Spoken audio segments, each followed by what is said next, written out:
foundations of Japanese mythology rest upon a complex interweaving of imperial chronicles, regional shrine traditions, and archaeological discoveries that collectively illuminate the religious and cosmological beliefs of ancient Japan. Understanding these sources requires careful examination of material culture, ritual practices, and literary traditions that span more than 2 millennia of cultural development, from the prehistoric Jomon period through the formalization of mythological narratives in the 8th century CE. The challenge of reconstructing authentic Japanese mythological thought lies in distinguishing indigenous beliefs from later Chinese and Buddhist influences, while recognizing that the mythology we possess today represents a synthesis of multiple traditions compiled for specific political purposes.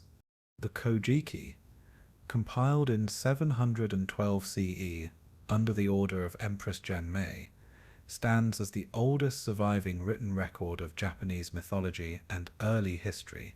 This text, whose title translates to Records of Ancient Matters, preserves oral traditions that had been transmitted through generations of court reciters before finally being committed to writing. The compiler Ono Yasumaro worked from the memorized recitations of Hida no A, a court official with prodigious memory who had learned the ancient narratives from earlier sources. The Kojiki's language combines Chinese characters used for their phonetic value with characters used for meaning, creating a hybrid script that attempted to capture the sounds and nuances of archaic Japanese, while employing the writing system borrowed from continental civilization. The text's 3-volume structure reflects its dual purpose as both mythological compendium and historical chronicle, with the first volume dedicated entirely to the age of the gods, while the subsequent volumes trace the descent from divine to human rule through the genealogies of early emperors. This organizational scheme establishes mythology not as separate from history, but as its foundation, with the imperial line claiming direct descent from the sun goddess Amaterasu. The political motivations behind the Kojiki's compilation become apparent in its emphasis on legitimizing the ruling dynasty's authority through divine ancestry. Yet the text preserves mythological material that occasionally contradicts or complicates its own ideological purposes. The Nihon Shoki, completed in 720 CE, represents a more official and comprehensive attempt to document Japanese history and mythology for both domestic and international audiences. Written entirely in classical Chinese, the language of educated elites throughout East Asia, this text sought to present Japan as a sophisticated civilization worthy of respect from the continental powers of China and Korea. The Chronicle's 30 volumes cover the same mythological material as the Kojiki, but with significant variations in detail and emphasis, often presenting multiple versions of the same myths to demonstrate the compiler's scholarly thoroughness and awareness of regional variations in tradition. Archaeological evidence from the Jomon period, spanning roughly 14,000 to 300 BCE, provides the earliest material traces of spiritual beliefs in the Japanese archipelago.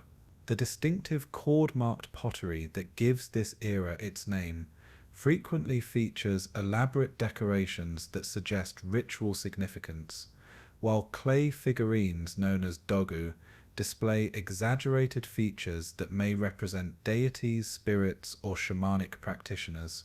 The most famous of these figurines, with their goggle-like eyes and elaborate body decorations, indicate sophisticated religious concepts long before the arrival of wet rice agriculture and the cultural transformations it would bring.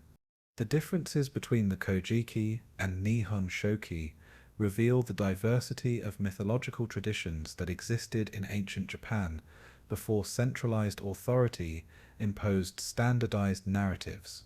Where the Kojiki presents a single continuous narrative with occasional alternative versions noted briefly, the Nihon Shoki frequently provides multiple accounts of the same events, labeled as one version says, or another tradition records, acknowledging the multiplicity of oral sources available to the compilers.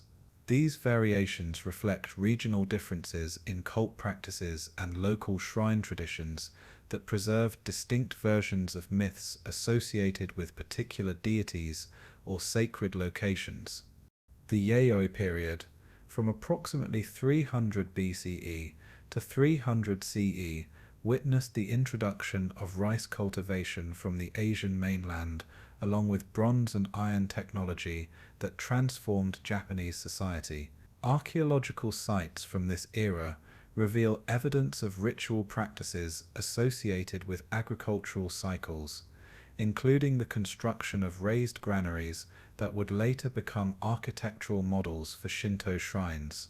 Bronze bells called dotaku, often decorated with scenes of agricultural activities and hunting, were buried in ritual context that suggest their use in ceremonies seeking divine favor for successful harvests.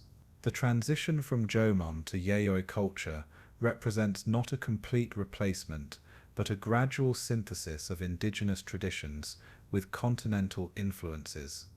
The Kofun period, spanning roughly 300 to 538 CE, takes its name from the massive keyhole-shaped burial mounds constructed for elite rulers during this era. These monumental tombs, surrounded by moats and topped with clay cylinders called haniwa that depicted warriors, horses, and houses, demonstrate the emergence of centralized political authority and stratified society. The imperial family's restriction on excavating the largest kofun, traditionally identified as imperial tombs, preserves the possibility that archaeological evidence confirming or complicating the mythological accounts of early emperors remains undiscovered. The haniwa figures provide valuable evidence for ritual practices, military equipment, and daily life during the period when mythological narratives claim divine emperors ruled Japan. Regional shrine traditions preserve variations of mythological narratives that sometimes contradict or expand upon the official accounts in the Kojiki and Nihon Shoki. The Izumo Fudoki, an 8th century provincial record from Izumo province in western Japan, contains myths that emphasize the importance of Oku Ninushi, a deity whose role in the national mythology was somewhat diminished in favor of Amaterasu's lineage.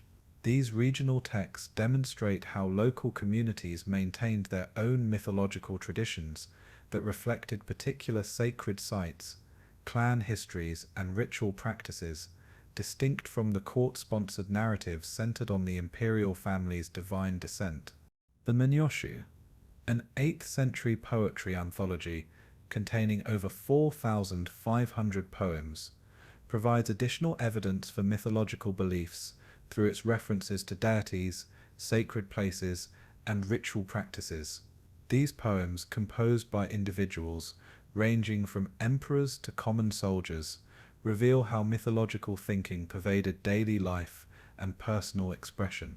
References to particular kami, sacred mountains, and divine interventions in human affairs demonstrate that mythology functioned as a living framework for understanding the world, rather than merely a collection of ancient stories preserved for political purposes. Chinese influence on Japanese mythology presents complex challenges for reconstructing indigenous beliefs.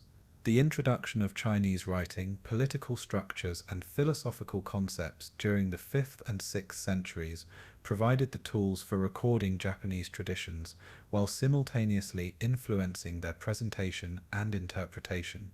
The Japanese adoption of Chinese cosmological concepts, including yin-yang theory and the 5 elements, created frameworks for organizing and explaining indigenous myths that may not have been present in their original oral forms. Distinguishing purely Japanese elements from Chinese interpretive overlays requires careful analysis of mythological structures and comparative study of pre-literate ritual practices. Buddhist influence, arriving officially in the 6th century with gifts from the Korean kingdom of Baekje, initially existed in tension with indigenous religious practices before the two traditions achieved a complex synthesis. The concept of Honji Suijaku, developed during the medieval period, proposed that kame were manifestations of Buddhist deities, enabling practitioners to worship at both shrines and temples without perceiving contradiction. This syncretic framework profoundly influenced how later generations understood and transmitted mythological narratives, often incorporating Buddhist concepts of karma, rebirth, and enlightenment into stories originally focused on purity, pollution, and ancestral lineage. The Shinto tradition, while often presented as Japan's indigenous religion, emerged as a distinct self-conscious system, largely in response to Buddhism's arrival, and the need to articulate what made native practices different from continental imports. The term Shinto, meaning the way of the kami, uses Chinese characters and reflects a need to define indigenous practices against foreign alternatives. The mythology preserved in texts like the Kojiki thus represents an already systematized and rationalized version of beliefs that in their original oral forms may have been more fluid, contradictory, and resistant to the kind of coherent narrative structure that written chronicles impose. The geographical distribution of shrine dedications and mythological place names across the Japanese archipelago reveals patterns of political consolidation and cultural integration during the formation of the centralized state. The concentration of shrines dedicated to imperial ancestral deities in the Yamato region of central Japan reflects this area's role as the heartland of emerging state power, while the presence of shrines to alternative mythological lineages in regions like Izumo and Kyushu preserves memories of formerly independent political entities that were incorporated into the expanding state. Place names mentioned in mythological narratives often correspond to actual locations where shrines maintain traditions, connecting local geography to cosmic events. Sacred objects preserved in shrine treasuries provide material evidence for mythological beliefs and their practical applications in ritual life. Mirrors, swords, and curved jewels known as magatama constitute the three imperial regalia that mythology claims were given by Amaterasu to her grandson when he descended to rule the earthly realm. While the actual regalia remain hidden from public view, similar objects discovered in archaeological contexts demonstrate their importance in elite burials and ritual practices throughout the Kofun period. Bronze mirrors, often decorated with geometric patterns or images of deities, served as ritual implements that connected the human and divine realms through their reflective surfaces. The integration of these diverse sources reveals both the sophistication and the political purposes underlying Japanese mythological traditions. Archaeological evidence demonstrates religious practices extending back thousands of years before writing, while the 8th century chronicles preserve narratives that claim to record these ancient traditions, while simultaneously shaping them to serve contemporary political needs. The regional variations preserved in provincial records and shrine traditions demonstrate that Japanese mythology was never monolithic, but rather represented a synthesis of multiple traditions unified through the centralizing efforts of the emerging imperial state. Understanding this complexity requires recognizing that the mythology we possess today reflects layers of transmission, interpretation, and adaptation rather than a pristine preservation of ancient beliefs. The Japanese cosmos emerged not from violent conflict between opposing forces, but through a process of spontaneous generation and gradual differentiation within primordial chaos. In the beginning, heaven and earth were not separated, existing instead as an undifferentiated mass that ancient texts describe using metaphors of floating oil or jellyfish drifting in water. This formless, nameless condition contained within itself the potential for all creation, requiring only the mysterious impulse that would initiate the process of cosmic organization. The absence of creation through conflict or divine will distinguishes Japanese cosmogony from many other mythological traditions, emphasizing instead emergence and natural development as the fundamental patterns underlying existence. From this chaos arose the first deity, Aim no Minakunushi, whose name translates as Lord of the Center of Heaven. This primordial kami appeared spontaneously when heaven and earth began their separation, manifesting as the spiritual principle governing the cosmos before individual entities could be distinguished. The deity's immediate concealment after manifestation established a pattern that would characterize the earliest generation of gods, beings whose existence was necessary for cosmic development, but who did not directly participate in the creation of particular entities. This emphasis on hidden, inactive primordial deities reflects sophisticated theological concepts about the relationship between absolute transcendence and active involvement in worldly affairs.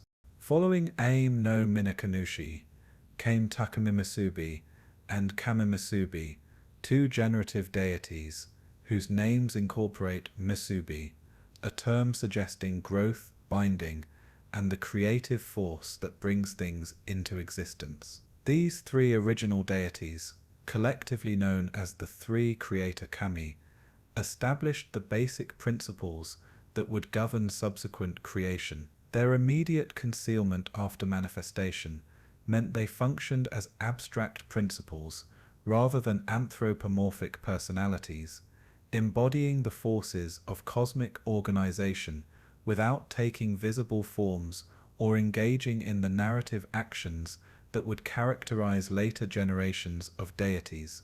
The next generation of deities emerged in male-female pairs, introducing gender differentiation and the potential for reproduction into the cosmic order. These paired deities, including Umashia Shikabi Hikaji and Amanota Kotachi, continued the process of differentiating and organizing the cosmos without yet engaging in active creation of particular entities. Their names, often incorporating terms for direction, growth, and establishment, reflect their roles in setting the parameters within which subsequent creation would occur. The text's enumeration of these early generations demonstrates awareness of the need for preliminary organization before the dramatic creative acts that would produce the visible world. After 7 generations of increasingly differentiated divine beings, the sibling deities Izanagi and Izanami appeared as the first gods charged with active creation rather than mere cosmic establishment. Their names, translatable as He Who Invites and She Who Invites, suggest their complementary roles in bringing forth new existence through their interaction. The heavenly deities commissioned this divine couple to complete and solidify the drifting land, handing them the heavenly jeweled spear as the instrument for accomplishing this cosmic mandate. This commission established Izanagi and Izanami as the immediate creators of the physical world, though they acted under the authority of the earlier hidden deities who had established the cosmic principles governing their creative work. The process of creating the Japanese islands began when Izanagi and Izanami stood on the floating bridge of heaven and thrust the jeweled spear into the chaotic brine below. As they stirred the primordial waters, the brine that dripped from the spear's tip coagulated to form Onigoro, the self-forming island that would serve as the foundation for their subsequent creative acts. This image of churning waters to produce solid land from liquid chaos appears in other mythological traditions, but the Japanese version emphasizes the gradual, almost accidental nature of this first creation. The island's spontaneous formation from dripping brine suggests creation as emergence and condensation rather than deliberate construction or violent conquest. Having created stable ground, Izanagi and Izanami descended to Onogoro and erected the heavenly pillar and the spacious palace where they would dwell. The establishment of these structures before their union indicates the importance of proper ritual space for sacred actions, a concern that would characterize Japanese religious practice throughout history. The pillar, standing at the center of their island, represented the axis connecting heaven and earth, the conduit through which divine creative power could flow into the physical world. Its construction acknowledged that creation required both cosmic authorization from above and stable grounding in the material realm below. The divine couple's marriage and subsequent procreation of the Japanese islands followed a ritual courtship that established patterns for human marriage ceremonies.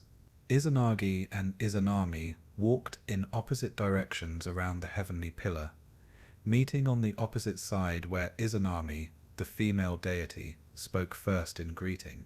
This initial union produced a malformed offspring, the leech child Hiriko, whom they placed in a reed boat and set adrift. The failure of this first birth, attributed to the impropriety of the female speaking first during courtship, reflects patriarchal values that had become integrated into mythological narratives by the time of their recording. The couple's consultation with the heavenly deities confirmed that the female must not initiate contact, establishing social hierarchies as cosmic principles. Repeating the courtship ritual with Izanagi speaking first, the divine couple successfully began producing the islands that would constitute Japan. Their creation proceeded geographically, with each island emerging from their union as a distinct offspring. The 8 great islands, Awaji, Shikoku, Oki, Kyushu, Iki, Tsushima, Sado, and the great island of Honshu, came forth in sequence. Their names preserved in the text with elaborate honorifics reflecting their sacred origins. This method of creating geography through divine procreation established the land itself as living, sacred, and intimately connected to the divine realm, rather than mere inanimate matter shaped by distant gods. Following the island's creation, Izanagi and Izanami produced numerous deities who would govern particular aspects of the natural world and human experience. These offspring included gods of wind, trees, mountains, rivers, and seas, each taking responsibility for specific domains within the created order. The process of generating these deities continued until Izanami gave birth to Kagutsuchi, the fire god, whose blazing nature fatally burned his mother during childbirth. This catastrophic birth introduced death into the divine realm for the first time, transforming the creative process from one of endless generation to one bounded by mortality and loss. Izanami's death from burns inflicted by her own offspring established fire as both essential and dangerous, a creative force that enables civilization through cooking and metallurgy, while simultaneously carrying the potential for destruction. The deity's final acts before dying included vomiting, urinating, and defecating, with each substance producing additional deities associated with earth, water, and agriculture. This creation through bodily discharge, while potentially shocking to modern sensibilities, reflects ancient understanding of divine creative power as inherent in all aspects of existence, including those later cultures might deem polluting or inappropriate. Izanagi's grief at his wife's death manifested in both tender devotion and violent rage. His tears upon Izanami's corpse produced yet another deity, while his slaying of Kagutsuchi with his sword generated additional gods from the fire deity's blood and dismembered body. This pattern of creation through violence and death contrasts sharply with the peaceful procreative creation that had characterized the divine couple's earlier work, introducing conflict and destruction as generative forces alongside sexual union. The numerous deities born from Kagutsuchi's severed body parts established precedents for finding sacred presence even in violence and death. Izanami's burial on Mount Heba in the border region between Izumo and Hoki provinces established this location as the boundary between the living world and the realm of death. The specificity of this geographical detail connects mythological events to actual locations, enabling worshippers to visit the site where cosmic history unfolded. The mountain's identification as a threshold between worlds reflects the Japanese understanding of sacred geography, where particular locations serve as access points to supernatural realms. Izanami's presence in this liminal space would soon draw her grieving husband to attempt a rescue that would reshape the cosmic order and introduce fundamental concepts of pollution and purification. Izanagi's descent into Yomi, the shadowy underworld where the dead dwell, represents one of Japanese mythology's most powerful narratives about the boundaries between life and death and the irreversible nature of mortality. Unable to accept his beloved wife's death, Izanagi followed Izanami to the land of the dead, determined to bring her back to the world of the living. His journey into this dark realm demonstrated both the depth of his devotion and his inability to comprehend that death had transformed his wife so completely that return was impossible. The myth establishes fundamental concepts about pollution, sight, and the absolute barrier that separates the living from the dead in Japanese religious thought. Yomi appears in the text not as a place of punishment or reward, but as a dark, gloomy realm where the dead continue a shadowy existence divorced from the vitality of the living world. The underworld's location beneath the earth, accessed through a slope or passageway from the mortal realm, established it as the inverse of the high plane of heaven, where the celestial deities dwelled. This three-tiered cosmology, heaven, earth, and underworld, organized space vertically, with the human realm occupying the middle position between divine radiance above and deathly darkness below. The underworld's lack of light, its association with decay and pollution, and its separation from the cycles of growth and renewal that characterized the living world, made it a place of exile rather than a final destination, with positive or negative moral valence. When Izanagi arrived in Yomi and called out to Izanami, she responded from within the darkness, acknowledging his presence, but explaining that she had already eaten the food of the underworld. This consumption of Yomi's sustenance had bound her to the realm of the dead, transforming her substance so completely that she could no longer return to the world of the living. The motif of food binding one to a realm appears in various mythological traditions, reflecting ancient understanding of eating as a form of incorporation that fundamentally alters one's nature. Despite this obstacle, Izanami agreed to petition the deities of Yomi for permission to return, extracting from Izanagi a promise that he would not look at her while she negotiated with the underworld's powers.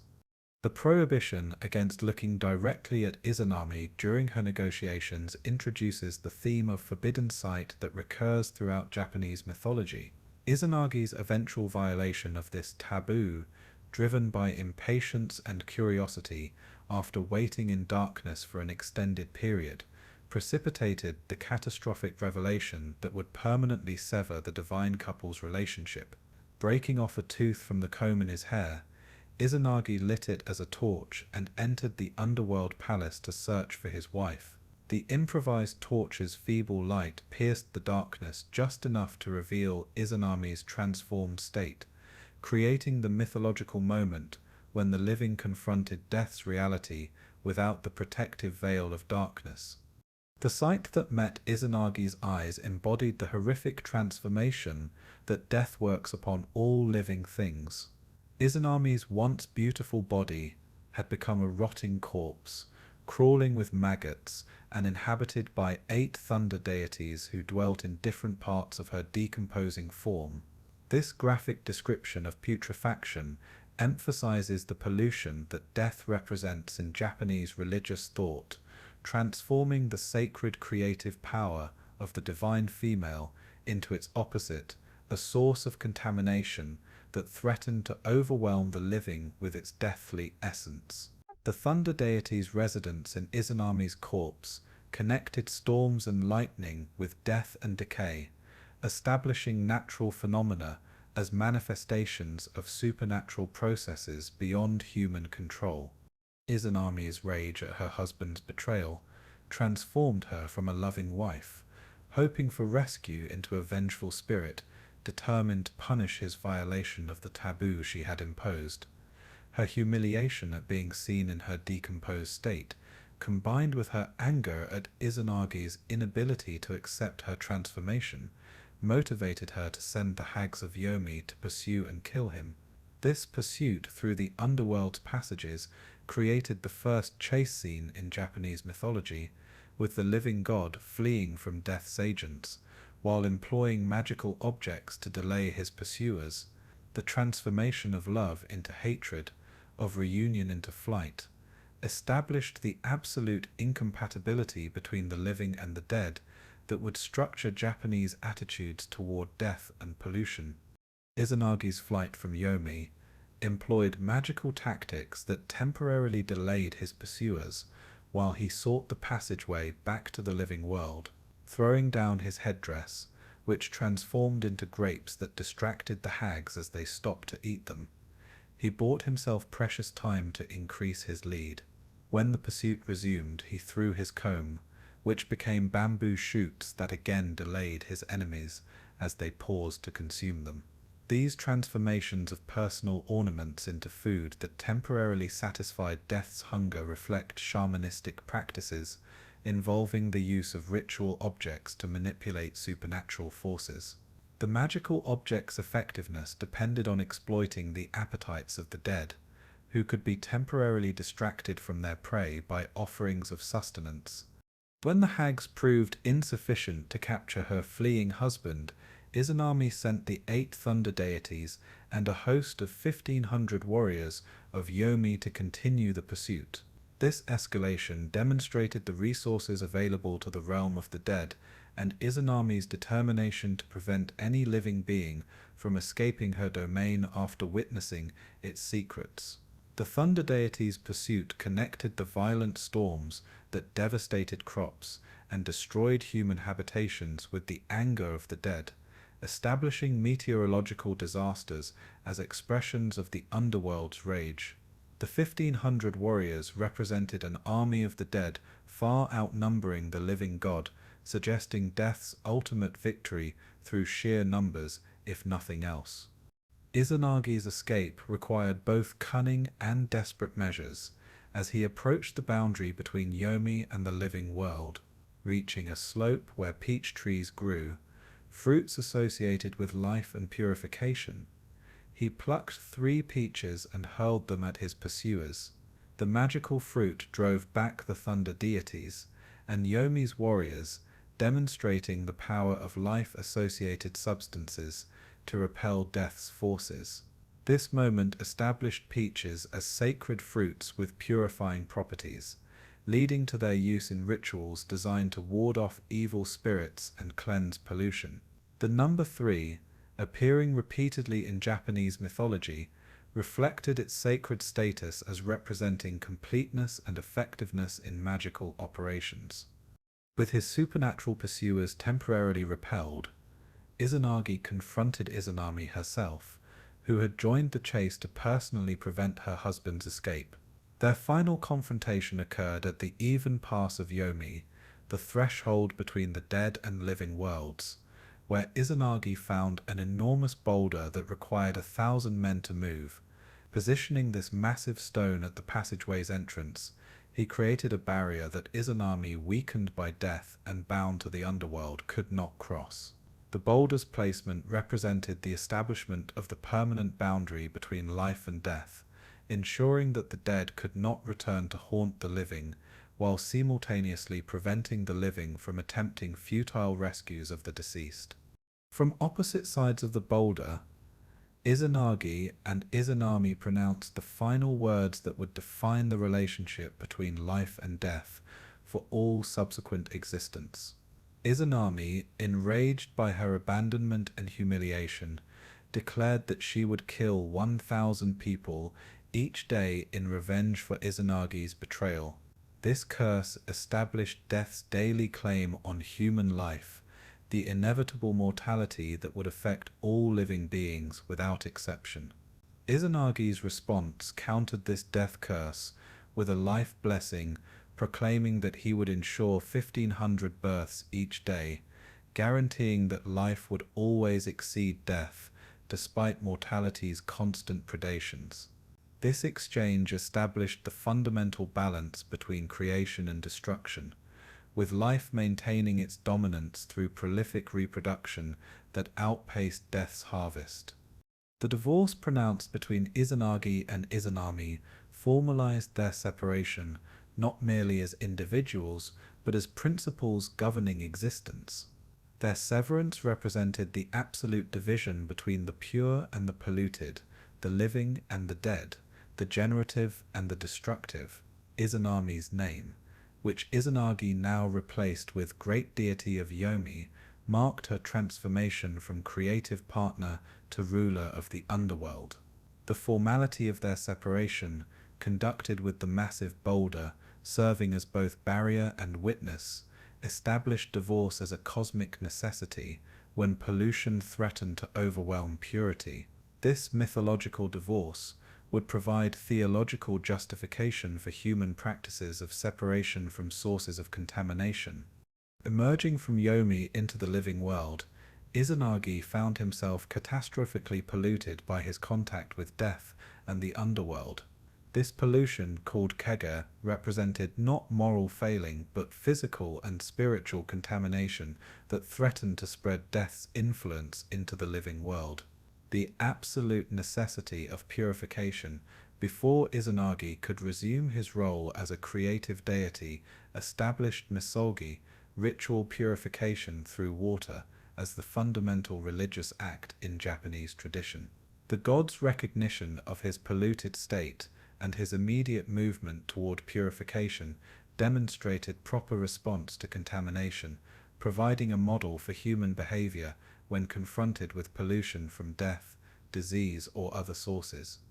Izanagi's purification occurred in a river at Ahaki in Hyuga province, another geographical specification connecting mythological events to actual locations. As he removed his clothing and ornaments, each discarded item transformed into a deity, generating numerous kami from the act of purification itself. This creation of gods from the removal of polluted objects demonstrated that even contamination contained creative potential when properly handled through ritual purification. The deities born from Izanagi's clothing governed various calamities and misfortunes, embodying the negative forces that pollution unleashed, while simultaneously providing specific kami who could be propitiated to prevent such disasters. The climax of Izanagi's purification came when he washed his eyes and mouth, producing from these ablutions the three most important deities in the Japanese pantheon. From his left eye emerged Amaterasu, the radiant sun goddess who would become the supreme deity of heaven. From his right eye came Tsukuyomi, the enigmatic moon god, whose role in mythology remains surprisingly limited, given his cosmic significance. From his nose was born Susanoo, the violent storm god, whose tempestuous nature would cause endless troubles for his celestial siblings. The birth of these three paramount deities from Izanagi's purification established the fundamental principle that greatest blessings emerge from proper ritual cleansing, transforming pollution's threat into creative opportunity. Izanagi's joy at producing these magnificent offspring from his purification demonstrated that his journey to Yomi, despite its horror and failure, had ultimately enabled the birth of the deities who would govern the cosmos. His distribution of authority among his three final children established the basic structure of the divine realm, with Amaterasu receiving the high plane of heaven, Tsukuyomi receiving the realm of night, and Susanoo initially designated to rule the ocean. This division of cosmic responsibility completed the organization of the universe, providing governance for each major domain of existence. Yet even this apparently successful conclusion contained seeds of future conflict, as Susanoo's temperament would prove unsuited to his assigned role, creating crises that would reshape heaven itself. Amaterasu's emergence from Izanagi's left eye, as the radiant sun goddess, established her as the supreme deity of the heavenly realm, embodying the light, warmth, and life-giving power upon which all existence depended. Her brilliance exceeded that of all previous deities, causing her father to rejoice that his final act of creation had produced a being worthy of ruling the high plane of heaven. The goddess's association with the sun connected her directly to agricultural prosperity, as the crops that sustained human civilization required her daily journey across the sky to ripen and flourish. This practical dependence on sunlight for survival elevated Amaterasu beyond mere mythological importance to become the deity most intimately connected with human welfare and prosperity.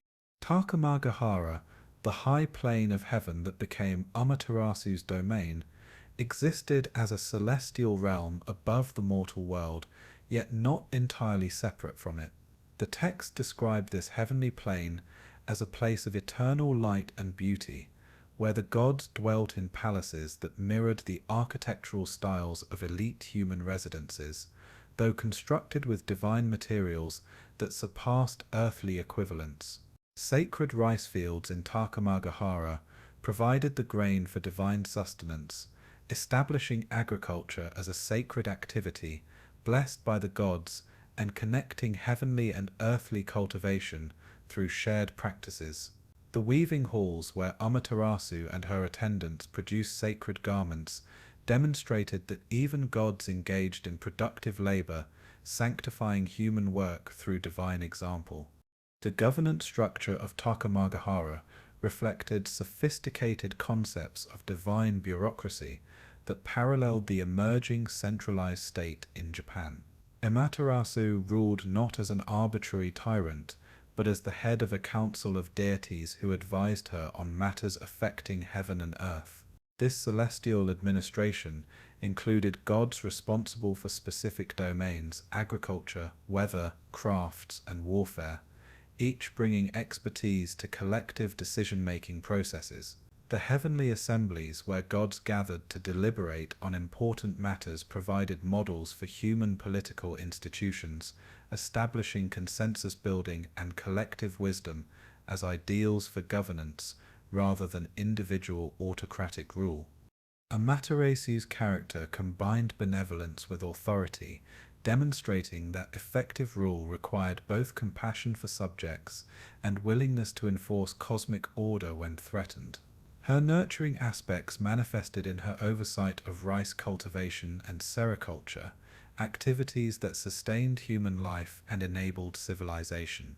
The goddess's personal involvement in weaving sacred garments established her as a deity who understood the value of skilled labor and artistic creation, elevating these activities beyond mere economic necessity to sacred expressions of divine creativity. Her halls, filled with the sounds of looms and the sight of ripening grain, presented heaven as a realm of productive abundance rather than idle pleasure. The sun goddess's daily journey across the sky represented her most visible and essential function, bringing light and warmth to the world below. Ancient Japanese understood this celestial transit not as automatic mechanical movement, but as Amaterasu's conscious decision each day to bless the earth with her radiant presence. The regularity and reliability of sunrise demonstrated the goddess's faithfulness to her cosmic responsibilities, establishing her as a deity whose word could be trusted absolutely. This daily renewal of light, after darkness's temporary reign, provided reassurance that order would always overcome chaos. Light would follow darkness, and life would persist despite death's constant presence. Amaterasu's supreme position in the pantheon derived not merely from her solar nature, but from her role as the direct ancestor of the imperial line. The mythological narratives preserved in the Kojiki and Nihon Shoki traced the Japanese emperor's lineage directly to the sun goddess through her grandson Ninigi, who descended from heaven to establish divine rule on earth. This genealogical connection transformed the imperial family from mere political rulers into living descendants of the supreme deity, wielding authority derived from divine bloodline rather than conquest or election. The emperor's role as high priest in Shinto rituals reflected this divine ancestry, making the ruler simultaneously the people's political leader and their chief intermediary with the gods. The relationship between Amaterasu and the imperial regalia, the mirror, sword, and jewel, established these objects as tangible connections between the heavenly and earthly realms. The mirror, forged by celestial craftsmen to lure Amaterasu from her cave, became the primary symbol of imperial authority and was enshrined at Ise Grand Shrine, where it received veneration as the goddess's physical manifestation. The sword Kusanagi, recovered by Susanoo from the eight-headed serpent Yamata no Orochi, represented martial prowess and the subjugation of chaotic forces threatening civilization. The curved jewels, ancient sacred objects predating written history, connected the imperial line to prehistoric religious practices and legitimized their rule through association with the archipelago's earliest spiritual traditions. Tsukuyomi, born from Izanagi's right eye, governed the realm of night and the moon's passage across the darkened sky.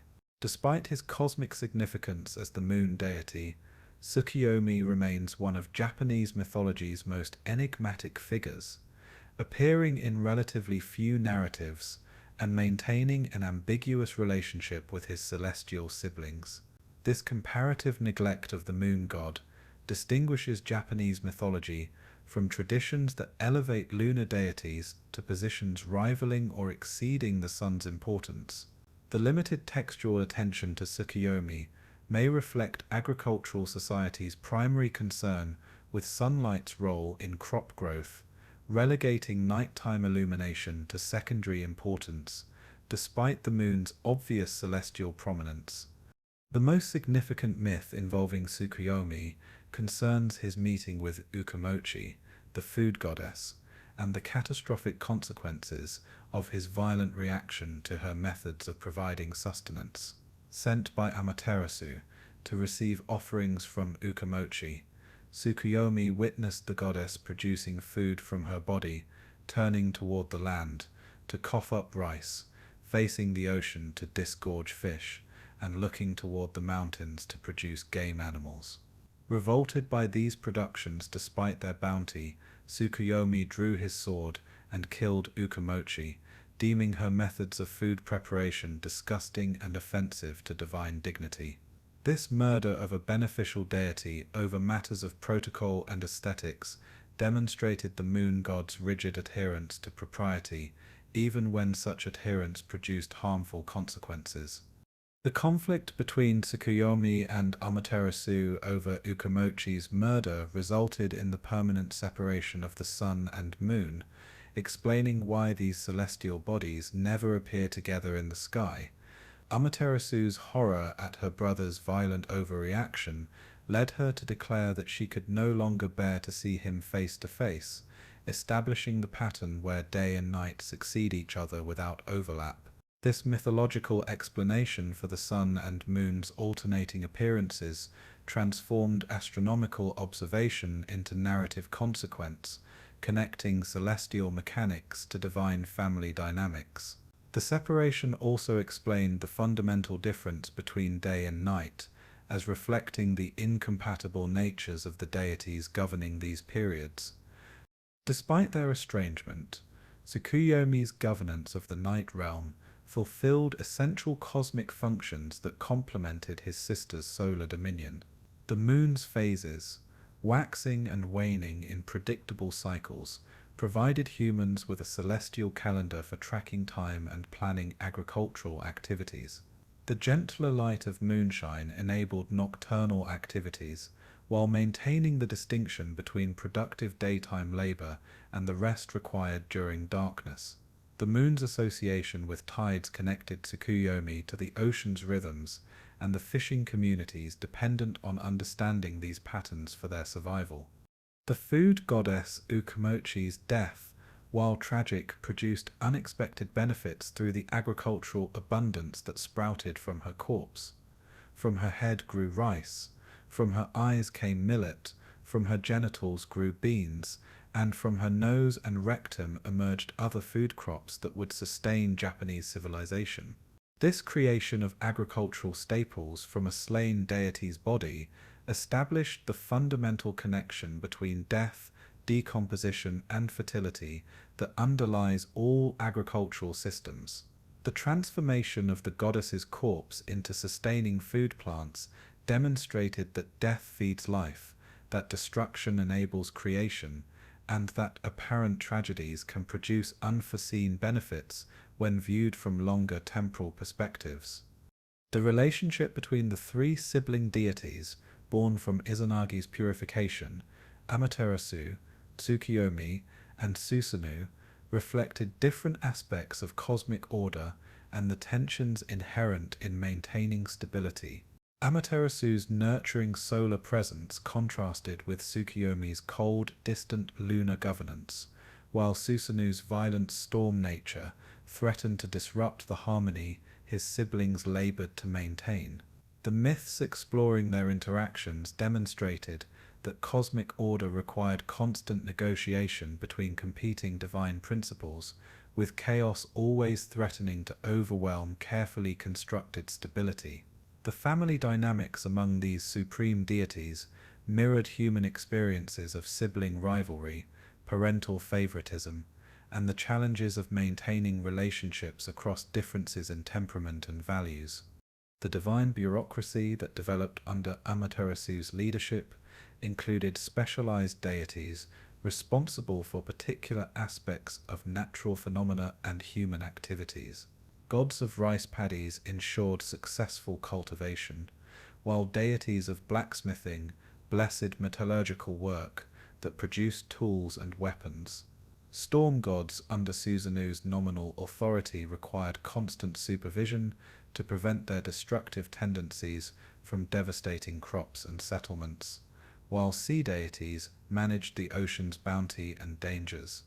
This specialized division of divine labor reflected the complexity of maintaining cosmic order, acknowledging that no single deity, however powerful, could personally oversee every aspect of existence requiring supernatural guidance. The relationship between heavenly deities and earthly kami created a hierarchical structure that extended from Amaterasu's supreme position down through increasingly localized and specialized divine beings. Major national deities like Amaterasu, Susanoo, and the war god Hachiman occupied the highest ranks, receiving worship at grand shrines supported by imperial patronage and national devotion. Regional deities associated with particular provinces or geographical features held intermediate positions, serving as protective patrons for local communities and their specific concerns. Village and household kami occupied the most humble ranks, but maintained perhaps the most intimate relationships with worshippers who depended on their daily interventions in agriculture, health, and family welfare. The concept of kami itself reflected Japanese understanding of divine presence as permeating all levels of existence, rather than being confined to a small number of anthropomorphic deities dwelling in distant heaven. Natural features like mountains, rivers, and ancient trees could manifest kami nature and receive veneration as divine presences. Deceased ancestors, particularly those who had achieved great accomplishments or died tragically, could become kami worthy of worship and propitiation. Even abstract concepts like growth, fertility, and purification possessed kami nature that enabled their personification and ritual engagement. This expansive understanding of divinity created a religious landscape populated by countless sacred presences requiring various forms of acknowledgement and respect. The heavenly court's relationship with the earthly realm involved constant intervention to maintain order and ensure human prosperity. Amaterasu sent divine emissaries to Earth to teach agriculture, crafts, and other civilizing arts that elevated humanity from primitive existence to civilized society. Heavenly deities punished violations of sacred law, while rewarding piety and proper ritual observance, establishing the principle that divine will actively shaped human affairs rather than remaining distant and uninvolved. The permeability of the boundary between heaven and earth enabled communication through rituals, prayers, and oracles that transmitted divine guidance to humans seeking supernatural assistance with temporal concerns. The sacred mirrors housed in shrines throughout Japan served as physical manifestations of divine presence, enabling worshippers to encounter kami directly rather than merely conceptually. These mirrors, ritually purified and consecrated through elaborate ceremonies, reflected not merely physical appearances but spiritual realities invisible to ordinary sight. The mirror's association with Amaterasu established reflection and self-examination as sacred activities that revealed truth and dispelled illusions. The practice of placing mirrors in shrines as objects of worship demonstrated Japanese understanding of divinity as something that could be encountered through properly prepared material objects, rather than requiring purely spiritual or mental engagement. Susanoo's emergence from Izanagi's nose during the purification ritual established him as a deity fundamentally different from his celestial siblings, embodying the violent, unpredictable forces of nature that threatened the ordered world. His very birth from the nose rather than the eyes suggested a connection to breath, wind, and the invisible forces that could suddenly manifest as destructive storms. The storm god's temperament matched his elemental nature, impulsive, passionate, prone to violent outbursts that caused tremendous damage before subsiding into periods of calm. This volatility made him simultaneously dangerous and essential, as storms brought both destruction and the rainfall necessary for agricultural prosperity. Izanagi's assignment of the ocean realm to Susanoo reflected an attempt to channel the storm god's destructive energies into governance of the seas, where his violent nature might prove less threatening to terrestrial civilization. Yet Susanoo refused this cosmic responsibility, instead weeping and wailing so violently that his cries caused mountains to wither and rivers to dry up. His grief, ostensibly for his deceased mother Izanami, whom he had never known, demonstrated the storm god's capacity for overwhelming emotion that manifested as natural disasters affecting the entire world. This refusal to accept his assigned role created the first divine rebellion against cosmic order, establishing Susanoo as a figure whose individual desires conflicted with the responsibilities his birth had imposed upon him. Izanagi's rage at his son's disobedience led to Susanoo's exile from the world, a punishment that ironically freed the storm god to pursue his true desire, visiting his mother in Yomi, despite the pollution and danger such a journey entailed.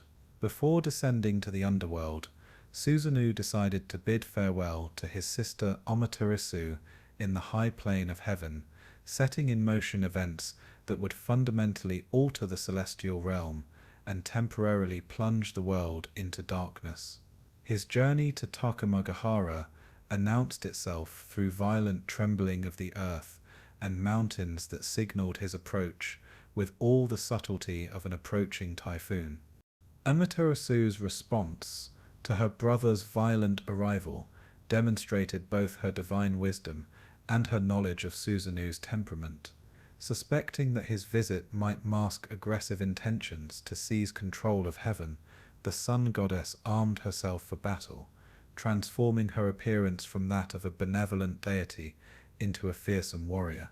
She bound up her hair in the masculine style of warriors, equipped herself with quivers of arrows strapped to back and arm, and brandished her bow while stamping the earth with such force that her legs sank thigh-deep into the ground. This martial transformation revealed capabilities that Amaterasu rarely displayed, demonstrating that even the nurturing sun goddess possessed the power to defend her realm through force when necessary.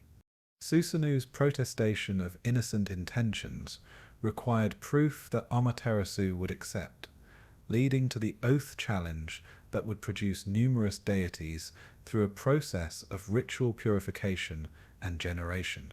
The siblings agreed to produce children as evidence of their intentions, with the gender and nature of their offspring supposedly revealing the truth of their claims. This method of establishing truth through generative acts reflected ancient Japanese beliefs about the connection between intent, purity, and the character of one's creations. The trial by procreation would produce gods and goddesses whose subsequent roles in mythology bore little relationship to the oath that occasioned their births, suggesting that the compilers recognized certain inconsistencies while preserving the narratives they had inherited. The oath ceremony proceeded with Amaterasu taking her brother's sword, breaking it into 3 pieces, chewing them, and spitting out the mist from which 3 goddesses emerged. Susanoo reciprocally took the comma-shaped jewels adorning his sister's hair and clothing, chewed them, and produced from the resulting mist 5 male deities. The interpretation of these results immediately became contentious, with each sibling claiming vindication based on different readings of the trial's terms. Susanoo argued that because he had produced female deities from Amaterasu's possessions, while she had produced male deities from his sword, his gentle nature was proven since females represented peace, while males embodied violence. Amaterasu apparently accepted this convoluted reasoning, acknowledging her brother's victory in the oath challenge.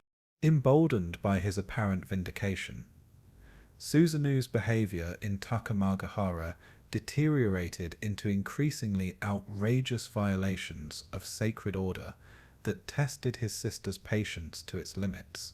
He destroyed the ridges between Amaterasu's sacred rice fields, making proper irrigation impossible and threatening the divine harvest. He filled in the irrigation ditches that carefully controlled water distribution to the paddies, disrupting the agricultural systems that sustained heaven's population. He defecated in the halls where sacred food would be offered during harvest festivals, polluting the ritual space with his excrement. These progressive violations demonstrated Susanoo's fundamental disregard for the agricultural order his sister had established, revealing his oath of peaceful intentions as either deceptive or simply forgotten once victory was achieved.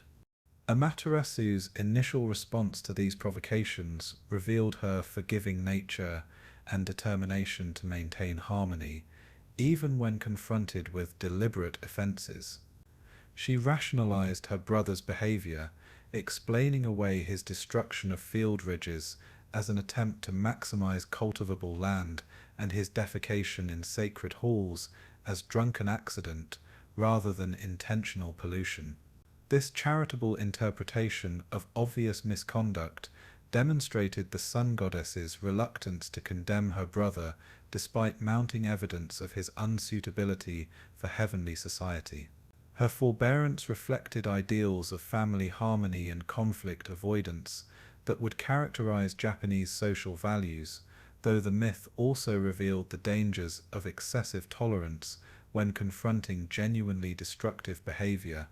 The catastrophic climax of Susanoo's rampage occurred when he flayed a piebald horse, itself a sacred creature, and hurled its bloody carcass through the roof of the hall, where Amaterasu and her attendants were weaving sacred garments. This shocking act of violence and pollution killed one of the weaving maidens when the falling horse struck her, causing her genitals to be pierced by the weaving shuttle in her hands. The grotesque nature of this death, combining violence, sexual imagery, and the destruction of productive female labor, represented the ultimate violation of the ordered, nurturing environment Amaterasu had cultivated in heaven.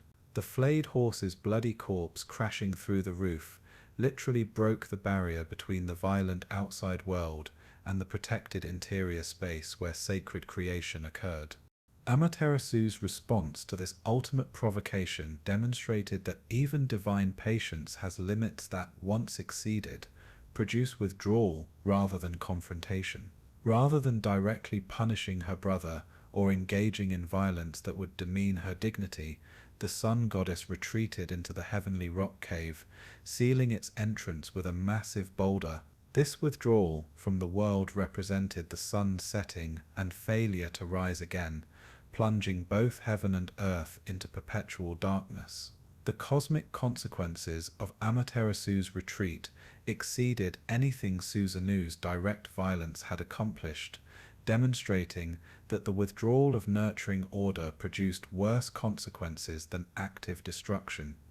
Susanoo's initial reaction to the catastrophe he had precipitated remains unrecorded in the texts, an absence that may reflect the compiler's judgment that the storm god's thoughts and feelings during the crisis mattered less than the desperate efforts of other deities to restore cosmic order. The myths focus instead on the council of gods who assembled to address the emergency, developing elaborate plans to lure Amaterasu from her cave and restore light to the world. Susanoo's exclusion from these deliberations reflected his status as the crisis's architect, making his participation in its resolution both inappropriate and unlikely to succeed, given the sun goddess's justifiable anger at her brother's behavior. The god's punishment of Susanoo, enacted after Amaterasu's successful emergence from the cave, reflected the severity of his offenses and the divine community's determination to prevent similar disruptions in the future. The assembled deities imposed a massive fine of 1,000 tables of restitutive gifts, stripping Susanoo of his wealth and presumably distributing it to compensate for the damage his rampage had caused. More significantly, they cut off his beard and pulled out his fingernails and toenails, ritual mutilations that marked him as a criminal and polluted individual, requiring purification before he could rejoin divine society. Finally, they expelled him from heaven, banishing him to the earthly realm, where his violent nature would pose less threat to celestial order. Susanoo's descent to earth marked his transformation from divine troublemaker to hero and civilizing force, demonstrating the possibility of redemption even for deities whose earlier behavior had been catastrophically destructive.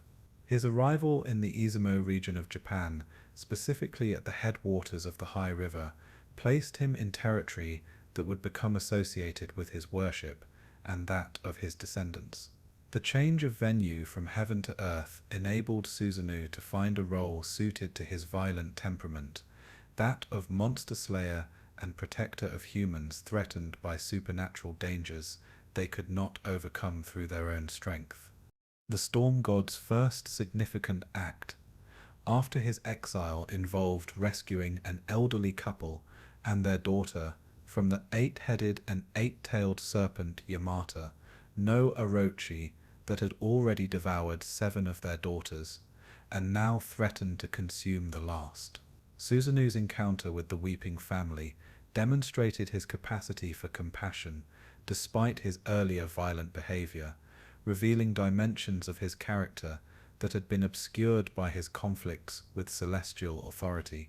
His offer to slay the monster in exchange for marrying the daughter Kushinada Hime combined heroic impulse with self-interest, establishing a pattern where divine intervention in human affairs often served the god's own purposes as well as human benefit.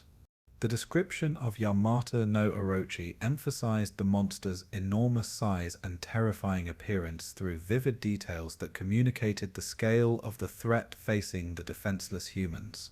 The serpent's 8 heads and 8 tails stretched across 8 valleys and 8 hills, its massive bulk covering a landscape rather than merely occupying space within it. Its eyes glowed red as winter cherries, while its back supported forests of cedar and cypress trees, as if the monster were itself a mountain range. The creature's belly remained perpetually bloody and inflamed, suggesting constant hunger and the recent consumption of human victims.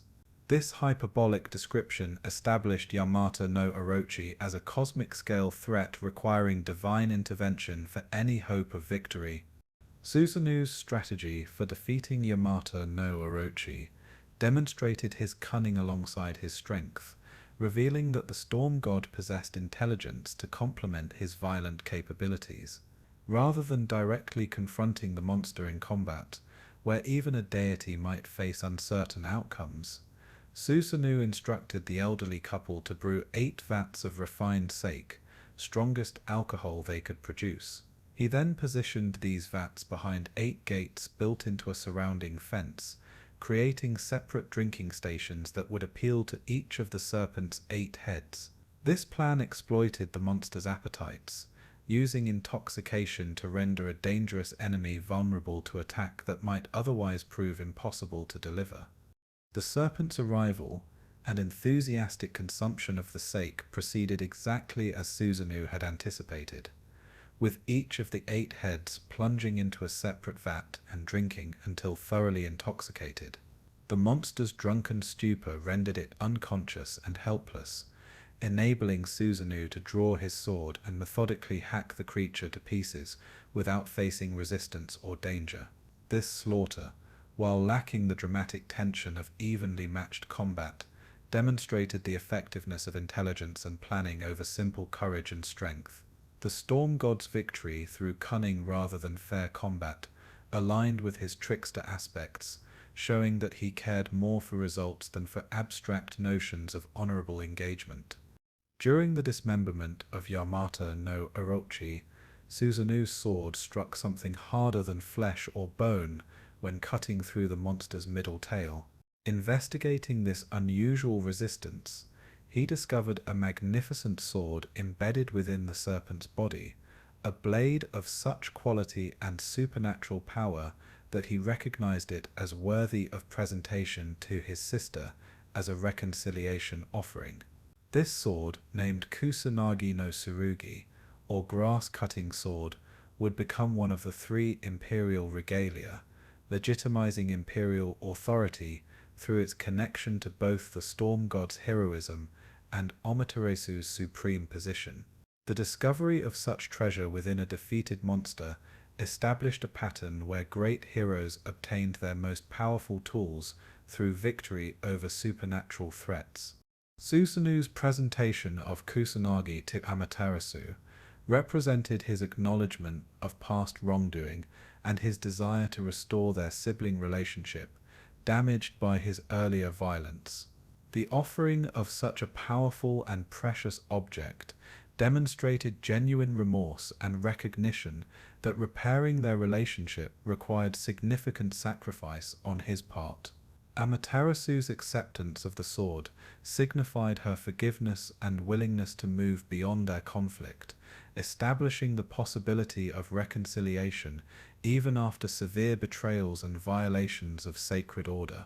This divine forgiveness provided a model for human conflict resolution, suggesting that even terrible wrongs could be overcome through sincere repentance and appropriate restitution.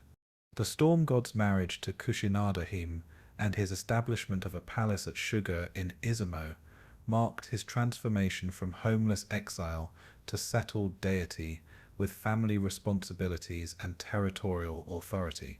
His composition of Japan's first poem while building this palace demonstrated that his violent nature could also produce beauty and art when channeled toward constructive purposes.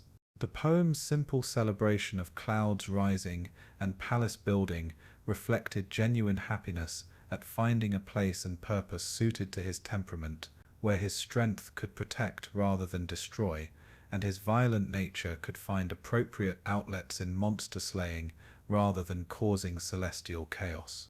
The immediate effects of continuous darkness manifested across heaven and earth as chaos began overwhelming the structures that depended on light's daily renewal. Crops withered in the fields without sunlight to drive their growth, threatening famine for both humans and gods who depended on agricultural bounty for sustenance.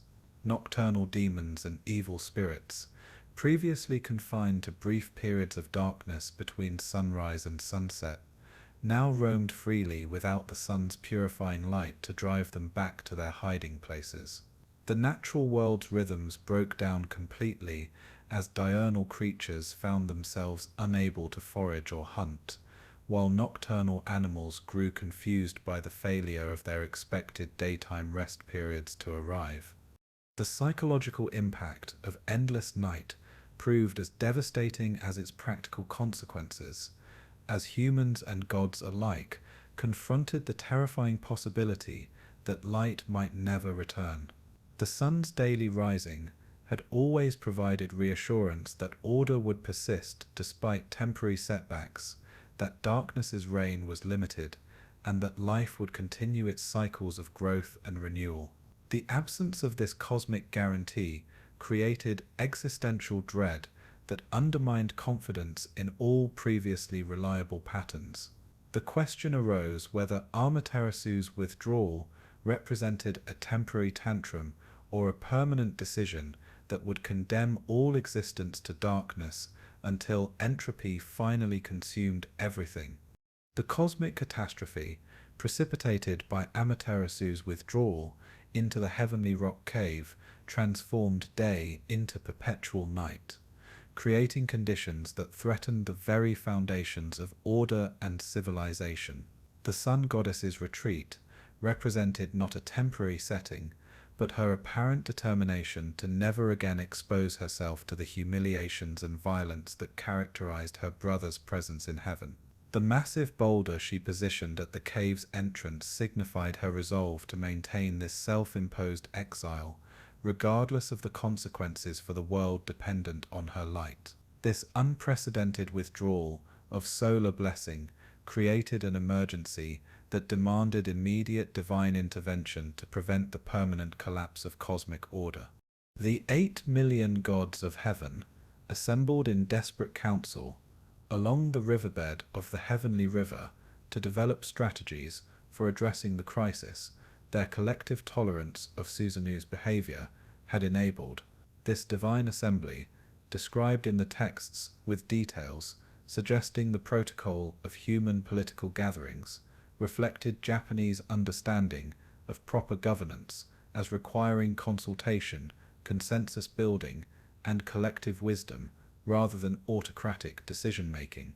The gods' choice of meeting place beside the river indicated their need for purification from the pollution that Susanoo's rampage and subsequent crisis had created, ensuring their deliberations occurred in ritually clean space suitable for addressing matters of cosmic significance. The leadership of this divine council fell to Omo Kane, the deity of wisdom and profound thought, whose name literally meant combining many thoughts.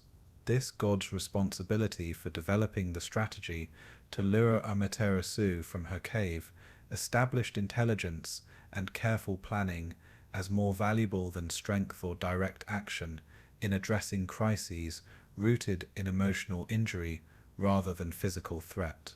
Omo Kane's approach required understanding Amaterasu's psychology, her pride, her sense of duty, and her curiosity to devise a plan that would overcome her justified anger and wounded dignity while allowing her to emerge from the cave without losing face. The elaborate theatrical performance Omo Kane orchestrated involved careful attention to staging, props, and timing that would create irresistible curiosity in the withdrawn goddess. The gods gathered thousands of roosters whose crowing would suggest sunrise was occurring, despite the continued darkness, potentially confusing Amaterasu about whether her withdrawal had actually prevented dawn or whether some other solar deity had assumed her responsibilities. This auditory deception played on the sun goddess's pride and her deep identification with her cosmic role, suggesting that she might be replaceable if she continued her self-imposed exile. The rooster's enthusiastic chorus created the soundscape of dawn breaking, a familiar pattern that might trigger automatic responses in the goddess, regardless of her conscious determination to remain hidden. The positioning of various deities in specific roles around the cave entrance reflected careful attention to the theatrical nature of the operation and the need to coordinate multiple elements into a convincing performance. Strong gods took positions beside the cave entrance, ready to prevent the boulder's reclosure once Amaterasu emerged even slightly. Musicians prepared to create festive sounds that would suggest celebration rather than crisis, convincing the goddess that something wonderful was occurring outside that merited her investigation. The entire assembly positioned themselves to appear engaged in joyful festivities that paradoxically seemed to have forgotten the catastrophe that had precipitated the gathering. The sacred Sakaki tree, uprooted and decorated with jewels, cloth streamers and offerings, served as the ritual focal point for the divine performance designed to lure Amaterasu from hiding. The gods positioned this elaborately adorned tree directly before the cave's entrance, hanging the newly forged mirror from its upper branches, where it would catch and reflect any light emerging from the cave.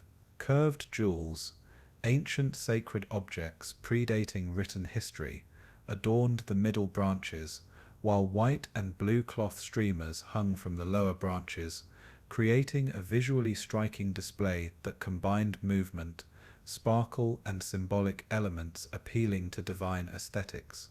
This decorated tree established the prototype for ritual practices that would characterize Shinto worship throughout subsequent history, with offerings arranged on sacred trees or stands before shrine buildings. The creation of a sacred mirror by the divine craftsman Ishikori Dome represented the most crucial element of Omokane's plan, as this reflective surface would ultimately convince Amaterasu to emerge fully from the cave. The smithing deity worked with divine metals to forge a perfect mirror, 8 feet in diameter, whose surface reflected with absolute clarity and brilliance beyond any earthly metal's capability.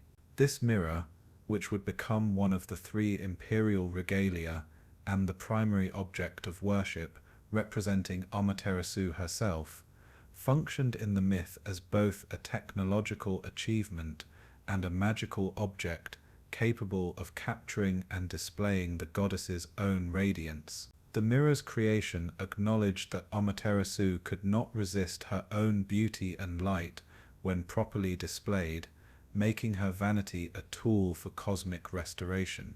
Aim no Uzume, the goddess of dawn and revelry, assumed the starring role in the performance designed to overcome Amaterasu's isolation through a display of such excessive joy and sexual energy that the sun goddess could not ignore it. This deity, whose name meant heavenly alarming female, possessed the shamanic qualities necessary to bridge the gap between the hidden and the revealed, the sacred and the profane, the serious and the comical. Her willingness to perform actions that other gods might consider undignified demonstrated the crisis's severity and the necessity of employing extraordinary measures to address extraordinary circumstances. The goddess's special relationship with liminal states, dawn's transition between night and day, ritual's transformation of ordinary into sacred,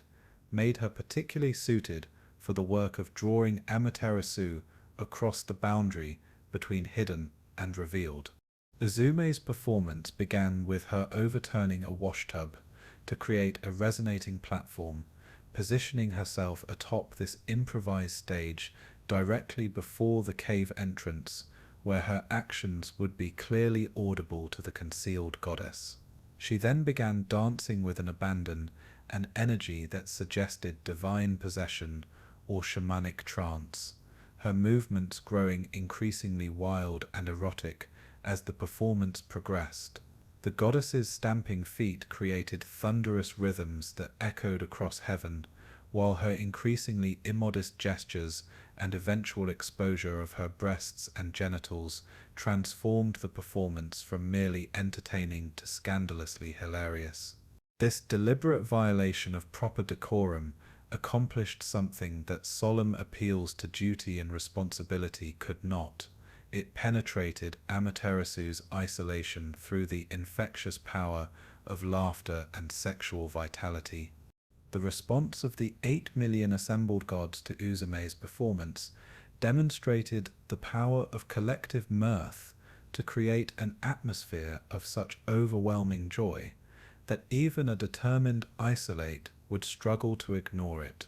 The divine audience's laughter grew from appreciative chuckles to uproarious guffaws as Uzume's dance became more outrageous, finally reaching such crescendo that heaven itself shook with their amusement.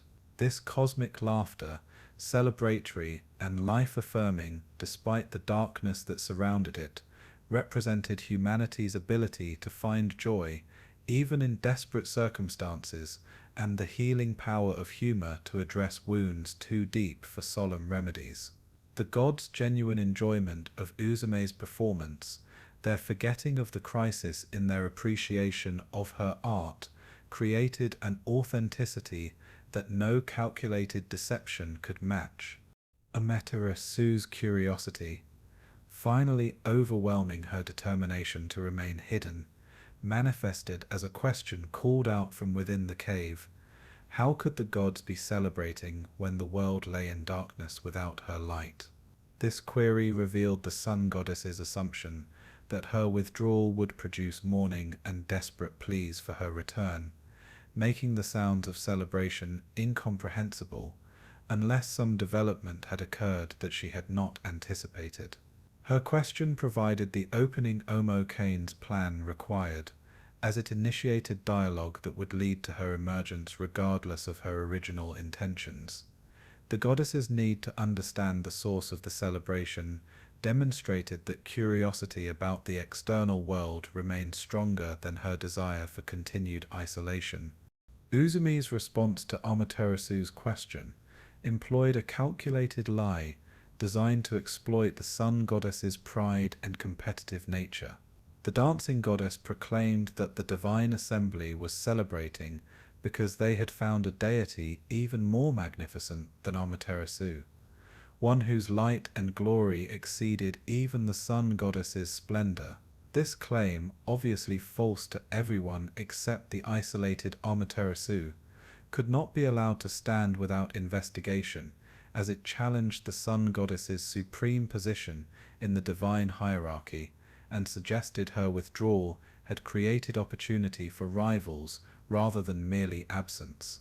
The statement transformed Amaterasu's curiosity from general interest about unexpected celebration into urgent need to identify and assess this supposed superior rival. The sun goddess's slight opening of the cave entrance, just enough to peer out and investigate Uzume's audacious claim, created the opportunity the waiting gods had carefully prepared to exploit. The light streaming from this narrow opening, focused by the cave's darkness into a concentrated beam, struck the sacred mirror positioned to capture and reflect precisely this moment. Amaterasu's first glimpse of the outside world after her self-imposed exile thus confronted her with a brilliant radiance equal to her own, the perfect reflection of her glory that the mirror captured and displayed.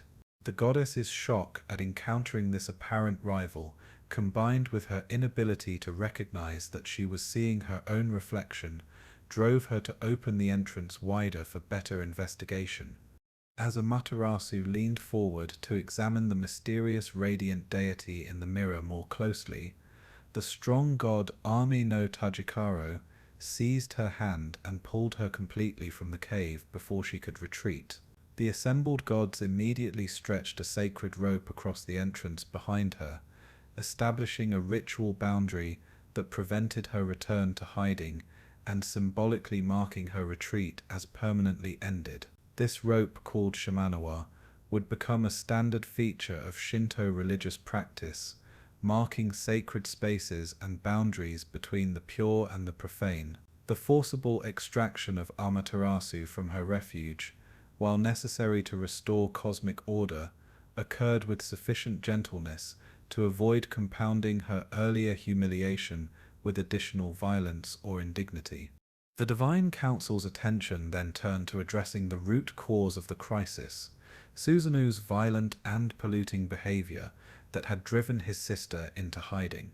The assembled gods deliberated on appropriate punishment for offenses that had threatened the entire cosmos, recognizing that mere expressions of disapproval would prove insufficient to prevent future incidents or satisfy justice's demands. The severity of Susanoo's violations required equally severe consequences that would mark him permanently as having transgressed fundamental boundaries of acceptable divine conduct. The punishment needed to accomplish multiple goals simultaneously, providing restitution for damages caused, preventing future offenses through deterrent effect, and purifying the pollution that his actions had introduced into heaven's sacred spaces. The restoration of light as Amaterasu emerged fully from the cave brought immediate relief and joy to both heaven and earth.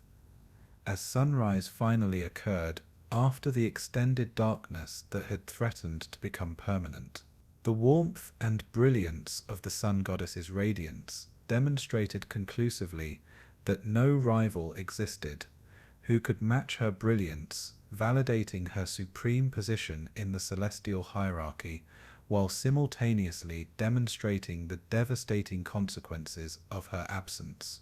The crops immediately began recovering as sunlight touched their withered leaves, while evil spirits fled back to their hiding places where darkness could shelter them from the sun's purifying rays. The restoration of natural rhythms, the distinction between day and night, the cycles of plant growth, the proper times for activity and rest, re-established order that had been disrupted by the extended darkness.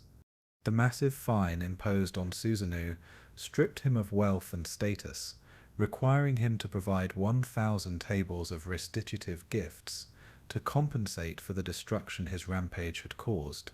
This economic punishment acknowledged that divine misconduct created obligations requiring material restitution beyond merely expressing regret or promising future good behavior. The specific amount, while obviously symbolic given its magnitude, communicated that serious offenses demanded proportionally serious compensation. The distribution of these goods among those affected by Susanoo's violence demonstrated restorative justice principles that prioritized repairing harm over simply punishing wrongdoers. The ritual mutilations inflicted upon Susanoo, cutting his beard and extracting his fingernails and toenails, marked him physically as a criminal and polluted individual whose body bore permanent evidence of his transgressions. These modifications served multiple functions within the punishment system. They inflicted physical pain that presumably deterred future misconduct. They visibly marked the offender so that others would know of his crimes, and they removed body parts associated with strength and capability, symbolically diminishing his power to cause future harm. The choice of beard and nails specifically may have reflected their association with masculine power and their role in physical appearance, with their removal creating humiliation that complemented the physical discomfort. The final element of Susanoo's punishment, permanent exile from heaven, removed him from the celestial community, whose order his presence threatened, and relocated him to the earthly realm, where his violent temperament might find more appropriate outlets. This banishment acknowledged that some individuals, even divine ones, proved fundamentally incompatible with certain social environments, regardless of their intrinsic worth or potential for good in other contexts. The exile transformed Susanoo's status from heavenly deity to earthly god, a demotion that reflected both punishment and pragmatic recognition that his talent suited terrestrial challenges better than celestial governance. The permanence of this exile ensured that Amaterasu would not again face the provocations that had driven her into hiding, protecting heaven's stability at the cost of Susanoo's permanent separation from his celestial siblings.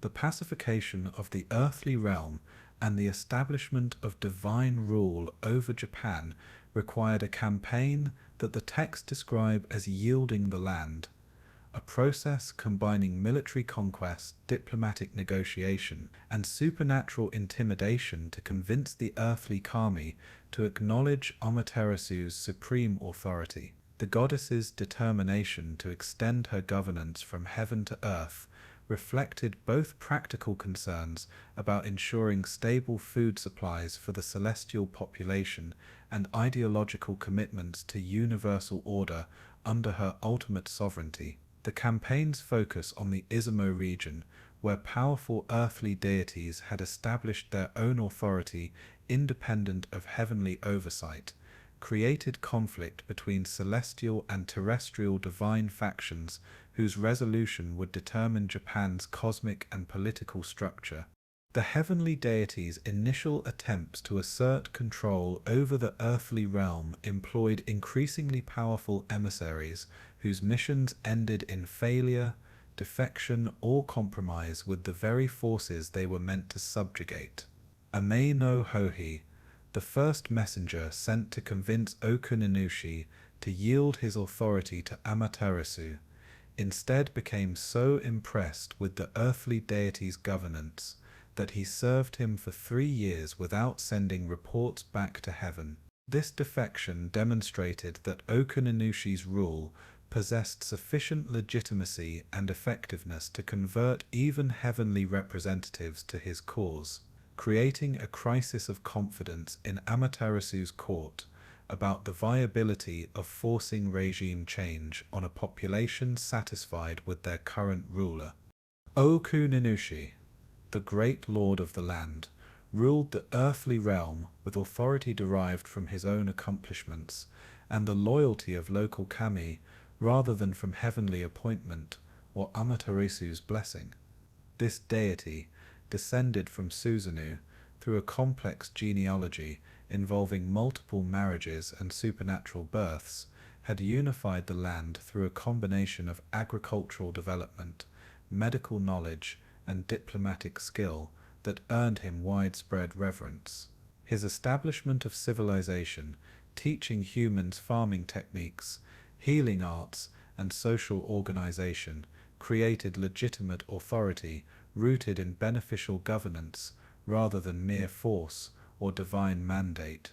The prosperity and order that characterized his rule made Amaterasu's claims to rightful sovereignty seem like external interference with functioning systems rather than necessary intervention to prevent chaos. Subsequent emissaries met various fates that ranged from seduction by earthly pleasures to death at the hands of Okuninushi's supporters, each failure intensifying the celestial court's frustration and determination to accomplish their mission through increasingly forceful means. The god Amin no Wakahiko, sent with explicit instructions to investigate Hoshi's failure and complete the mission, instead married Okuninushi's daughter and settled into comfortable earthly life, forgetting or abandoning his heavenly responsibilities. His 8-year absence without communication prompted Amaterasu to send a pheasant to investigate his activities, but Wakahiko shot the bird with his heavenly bow, demonstrating his complete defection to the earthly faction. The arrow's continued flight into heaven, where it struck and killed Wakahiko after being returned by the offended celestial deities, established that betrayal of heavenly missions carried fatal consequences even when the traitor seemed secure in his earthly refuge. The eventual success of the pacification campaign required sending deities whose overwhelming power left no doubt about the consequences of continued resistance to heavenly authority.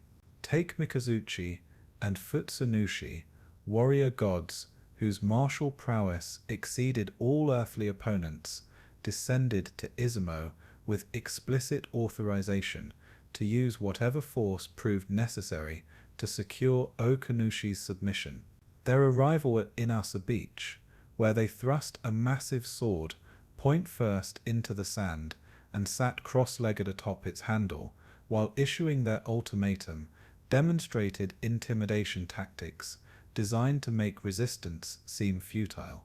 The theatrical staging of their demand, delivered from atop a weapon that symbolized their capacity for violence, while they remained calm and controlled, communicated that they could destroy any opposition but preferred negotiated surrender to unnecessary bloodshed.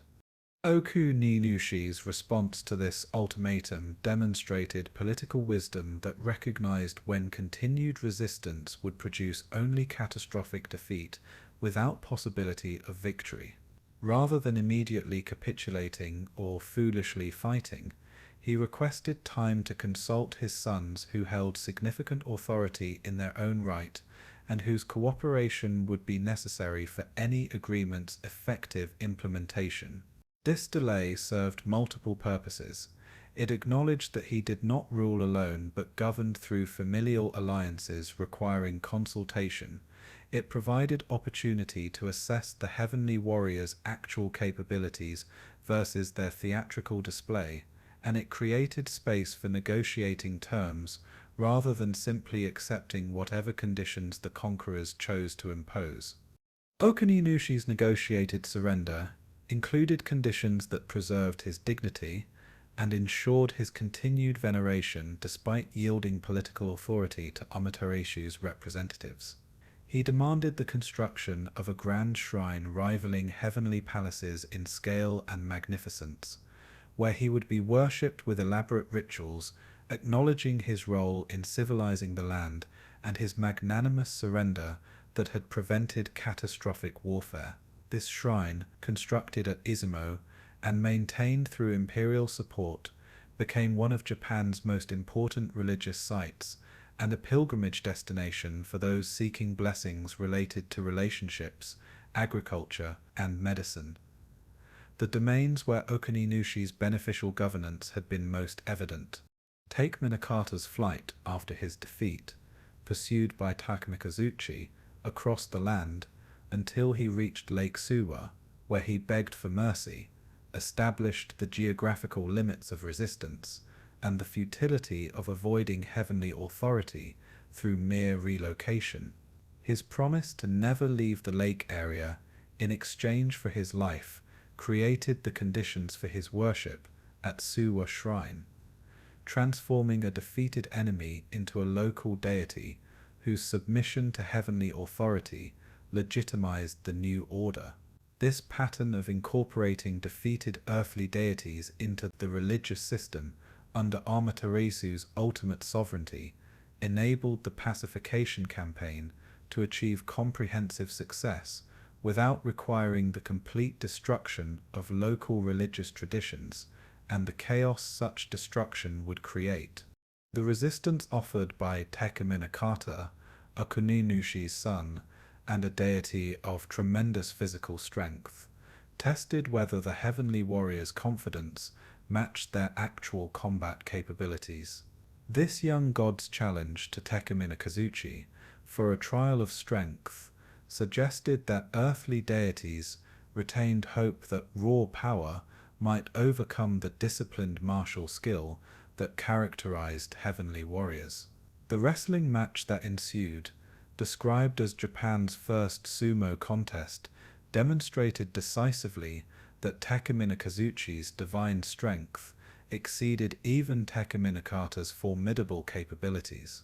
The heavenly warrior's transformation of Tekaminakata's arm into ice, or a reed that could be crushed in his grip, revealed supernatural powers that transcended normal physical contest, making continued resistance seem not merely difficult, but literally impossible. The transfer of earthly sovereignty from Okuninushi to Amaterasu's lineage established the theological foundation for imperial authority, transforming what might have been naked conquest into legitimate succession, blessed by all relevant divine parties. Okuninushi's role as the visible administrator of the hidden realm complemented Amaterasu's governance of the manifest world, creating a division of spiritual labor that acknowledged the complexity of religious authority. The earthly deities' continued worship alongside the imperial ancestral cult demonstrated that Japanese religious thought could accommodate multiple sources of sacred power without requiring strict monotheistic hierarchy or the complete subordination of defeated deities to victorious ones. The selection of Ninigi, Amaterasu's grandson, as the deity who would descend from heaven to establish direct divine rule on earth reflected careful consideration of succession politics and the need for a ruler whose claims to authority derived from the supreme goddess without being so close in generation that earthly governance seemed like demotion. This young deity's position as grandson rather than son created appropriate distance from the celestial throne while maintaining unambiguous connection to Amaterasu's divine lineage. His youth and relative inexperience made him malleable to instruction from both heavenly advisors and earthly tutors, enabling the integration of celestial and terrestrial wisdom in his governance style. The three sacred treasures presented to Ninigi at his departure from heaven, the mirror, sword, and jewel, represented Amaterasu's delegation of authority and provided tangible evidence of his legitimate right to rule. The mirror, identified with Amaterasu herself, required Ninigi to venerate it exactly as he would venerate the goddess personally, establishing the object as her physical manifestation rather than merely a symbol of her authority. The sword Kusanagi, recovered by Susanoo from Yamata no Orochi and presented to Amaterasu as reconciliation offering, represented the subjugation of chaotic forces and the martial power necessary to maintain order against threats. The jewels, ancient sacred objects predating written history, connected the new divine dynasty to prehistoric religious traditions and legitimized their rule through association with the archipelago's earliest spiritual practices. Ninigi's descent from heaven involved a dramatic journey through the layers of clouds, separating the celestial realm from the earthly surface, with the young deity accompanied by an entourage of advisors, warriors, and craftsmen who would assist in establishing divine governance. The clouds parting to reveal the earthly realm below demonstrated heaven's opening to allow the descent, while maintaining the fundamental distinction between divine and mortal realms. The specific landing site, the peak of Mount Takachiho in Kyushu, established this mountain as sacred space where heaven and earth had most directly connected, making it a pilgrimage destination for those seeking proximity to the moment when divine rule began. The deity Sarutahiko, an earthly kami who served as guide for Ninigi's descent, represented the cooperation of earthly forces with the new heavenly order and the necessity of local knowledge for successful governance. This deity's enormous size and strange appearance, described as having a nose 7 handspans long and eyes like mirrors, marked him as fundamentally different from celestial deities, while his willingness to guide, rather than resist, demonstrated the pacification campaign's success in convincing earthly powers to accept the new order. His subsequent marriage to Ame no Zume, the goddess whose dance had lured Amaterasu from the cave, symbolized the union between heavenly and earthly divine factions that the descent sought to accomplish. Ninigi's encounter with Konohana Sakuya Hime, the mountain deity's daughter whose beauty exceeded all other earthly maidens, led to a marriage that would produce the imperial lineage while simultaneously introducing mortality into the divine bloodline. The goddess's name, meaning tree-flower blooming princess, connected her to the cherry blossoms that symbolized ephemeral beauty and the fleeting nature of life, characteristics that would shape the imperial family's nature following this union. Her father Oyamatsumi's offer of both daughters, the beautiful Konohana Sakuya Hime, and her elder sister Iwanaga Hime, whose name meant rock-long princess, represented an attempt to balance mortality and immortality in the divine descendant's lineage. Ninigi's rejection of Iwanaga Hime, based on her ugliness, accepting only the beautiful younger sister, created the conditions for mortality to enter the imperial line, despite their divine ancestry. Oyamatsumi's explanation that Iwanaga Hime would have provided eternal life like solid rock, while Konohana Sakuya Hime would bring beauty but also mortality like brief blooming flowers, transformed the marriage choice into a theological statement about the imperial family's nature.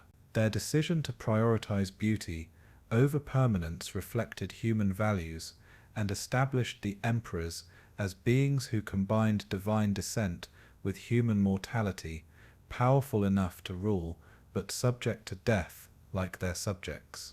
The crisis of Ninigi's doubt about the paternity of Konohana Sakuya Hime's children, conceived immediately after their marriage, led to the goddess's desperate attempt to prove their legitimacy through trial by fire.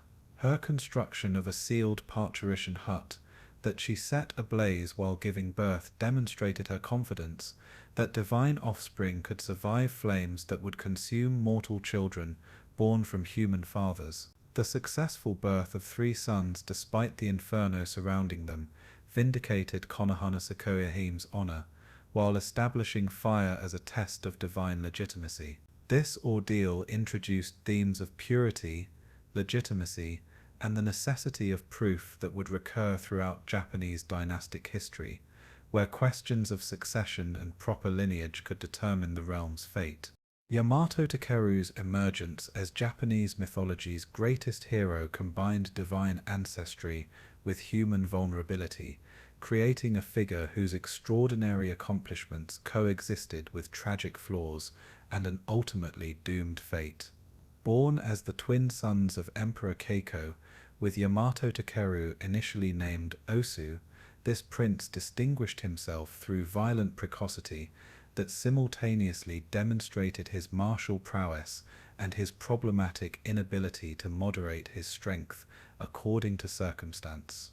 His killing of his older twin brother during a dispute about attending their father's meals established him as dangerous even to his own family, creating fear that led to his deployment in military campaigns designed both to benefit the realm and to keep him safely distant from the court.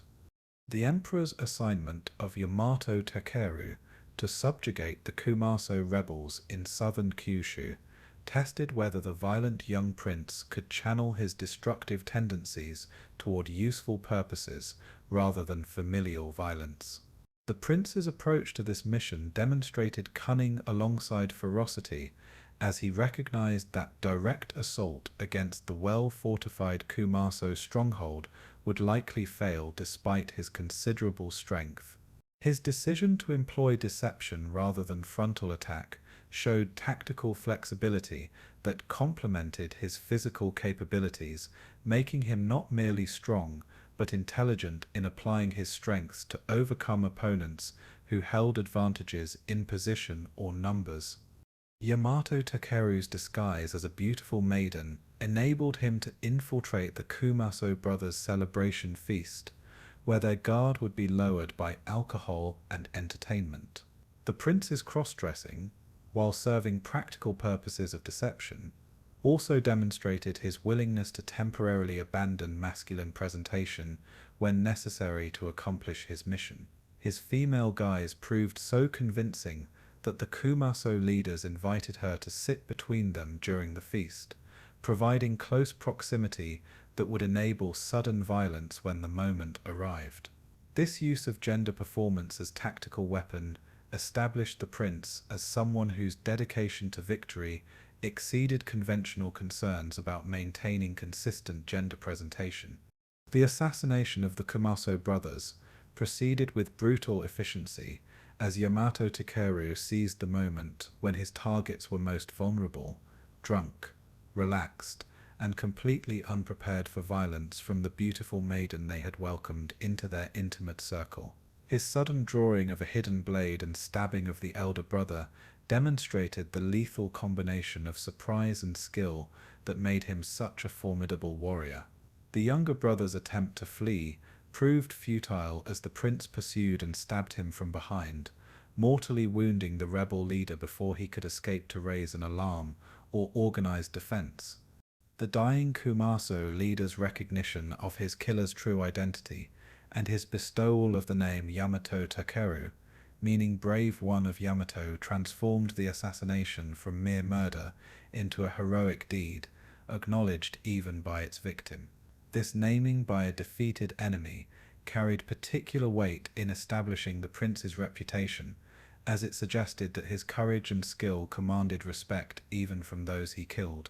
The Kumaso leader's final words, praising the prince's bravery and strength while acknowledging his own defeat, provided the dying man with dignity while simultaneously legitimizing the conquest of his people as the inevitable result of facing a superior warrior. Yamato Takeru's return to court found his father immediately dispatching him to new campaigns in the east rather than allowing him to rest or enjoy the recognition his victory deserved. This pattern of continuous deployment without respite suggested that Emperor Keiko valued his son's military capabilities while simultaneously fearing his presence at court, where his violent nature might create problems. The emperor's gift of the sacred sword Kusanagi, entrusted to Yamato Takeru by his aunt Princess Yamato Hime, who served as high priestess at Izzy, provided the prince with a weapon worthy of his status while also suggesting divine sanction for his missions. The eastern campaign against the Emishi peoples occupying the Kanto region presented Yamato Takeru with opponents whose guerrilla tactics and knowledge of local terrain created challenges different from the Kumaso's fortress-based resistance.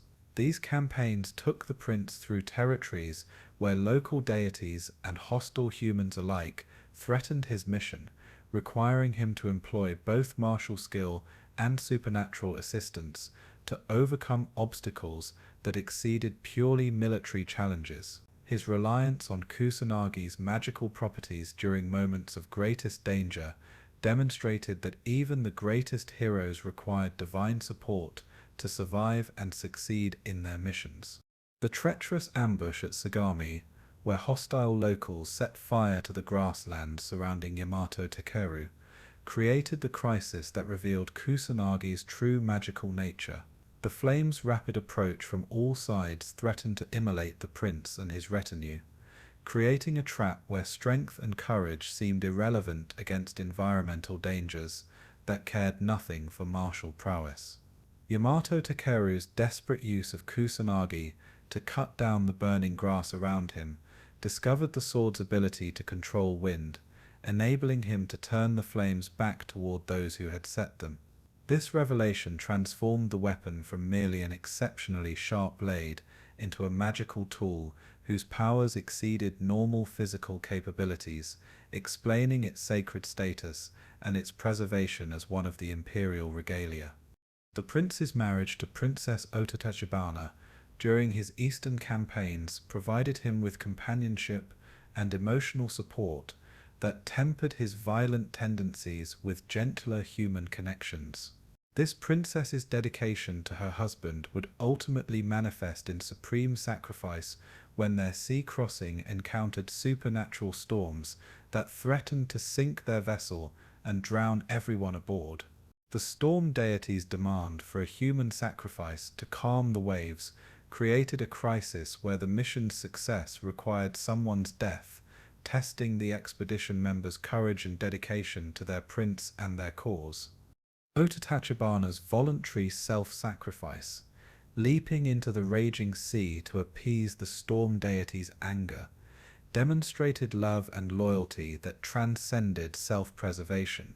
Her final words to Yamato Takeru, expressing her devotion and urging him to complete his mission and return safely, created a scene of tragic heroism that counterbalanced the prince's own martial accomplishments, with an example of different but equally significant courage. The immediate calming of the sea following her death confirmed the sacrifice's acceptance and effectiveness, enabling the expedition to continue while leaving Yamato Takeru grief-stricken at the cost of his survival. The prince's subsequent victories in the east, accomplished despite his emotional devastation at losing his beloved wife, completed the pacification campaigns his father had ordered. His establishment of shrines and ritual sites throughout the conquered territories created religious infrastructure that would integrate these regions into the emerging Japanese state, while honoring the local deities whose cooperation enabled successful governance. The campaign's conclusion should have earned Yamato Takeru triumph and recognition, yet his father's cold reception upon his return demonstrated that his accomplishments could not overcome the emperor's fundamental discomfort with his son's nature. Emperor Keiko's immediate dispatch of Yamato Takeru to new campaigns without allowing proper rest or celebration of his victories revealed the imperial court's intention to work the prince to exhaustion or death while exploiting his military capabilities. This treatment of the realm's greatest hero as both indispensable asset and dangerous liability reflected the complex politics surrounding powerful individuals whose capabilities exceed, but whose loyalty and controllability remain questionable. Yamato Takeru's growing awareness that his father would never allow him to rest or live peacefully at court created a bitterness that compounded his grief over Otatachibana's death. The fatal campaign against the deity of Mount Ibuki proceeded despite Yamato Takeru's exhaustion and his hubristic decision to leave Kusanagi behind, claiming he could defeat the mountain god through strength alone without requiring magical assistance. This overconfidence, born from countless previous victories and frustration at his father's endless demands, led him to confront a supernatural opponent without proper preparation or respect for its power. The mountain deity's manifestation as an enormous white boar should have warned the prince that he faced forces beyond normal combat scope, yet his dismissal of the creature as merely the god's messenger rather than the deity itself demonstrated the fatal misjudgment that would cost him his life. The mountain deity's curse, manifesting as debilitating illness that sapped Yamato Takeru's legendary strength, demonstrated that even the greatest human heroes remain vulnerable to supernatural forces when they abandoned proper caution and ritual protection. The prince's agonizing descent from Mount Ibuki, growing progressively weaker as the curse consumed his vitality, created a journey of suffering that reversed his earlier triumphant campaigns. His stops at various springs and locations, each named for some aspect of his declining condition or his lamentations about his fate, transformed his final journey into a memorial landscape where future generations could trace the hero's tragic end through place names commemorating his suffering. Yamato Takeru's death, far from home, without his father's presence or forgiveness, created a tragedy that elevated him from mere successful general to genuinely heroic figure whose accomplishments came at unbearable personal cost. His final poems, lamenting his distance from his beloved homeland and his inability to return to the court that had exploited him so ruthlessly, transformed his military victories into hollow achievements that failed to provide the recognition and peace he deserved. The transformation of his spirit into a white bird that flew toward his homeland established his apotheosis, transforming the tragic prince into a deity worthy of veneration for his service, despite his flawed treatment by those he served. The tombs constructed at sites where the white bird temporarily landed during its flight toward Yamato created a network of sacred locations associated with the hero's spirit, enabling widespread veneration of Yamato Takeru throughout regions he had conquered or passed through during his campaigns. These shrines established him as a protective deity who understood warriors' struggles and the costs of military service, making him an appropriate patron for samurai and soldiers seeking divine support in their own martial endeavors.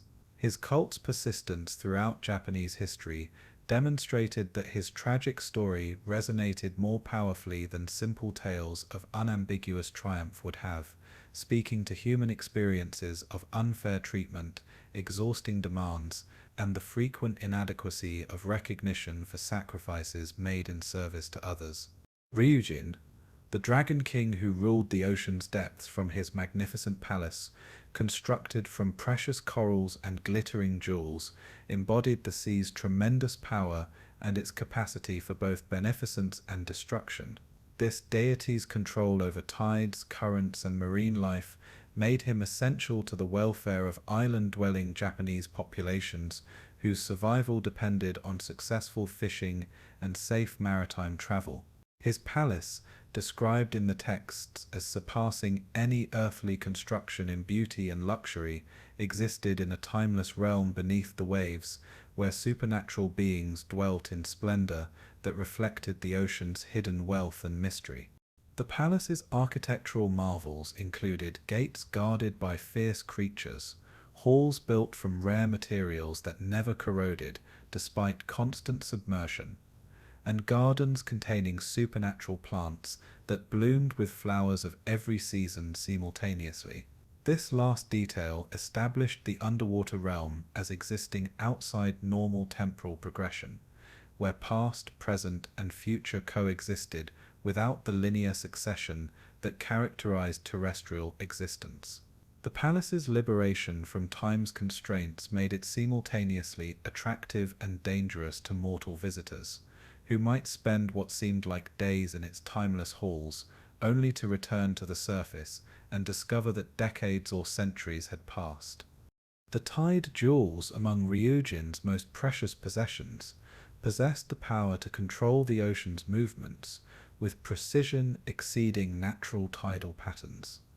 The jewel of the rising tide could summon tsunamis and storm surges that would devastate coastal communities, while the jewel of the receding tide could drain harbors and expose seafloors, stranding ships and marine creatures in equally catastrophic ways.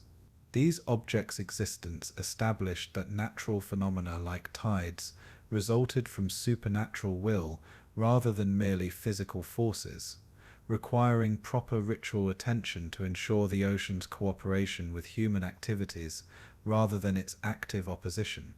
Prince Huri's journey to Ryujin's palace originated in a crisis created by conflict with his elder brother, Hodori, over lost fishing equipment that had belonged to the older sibling.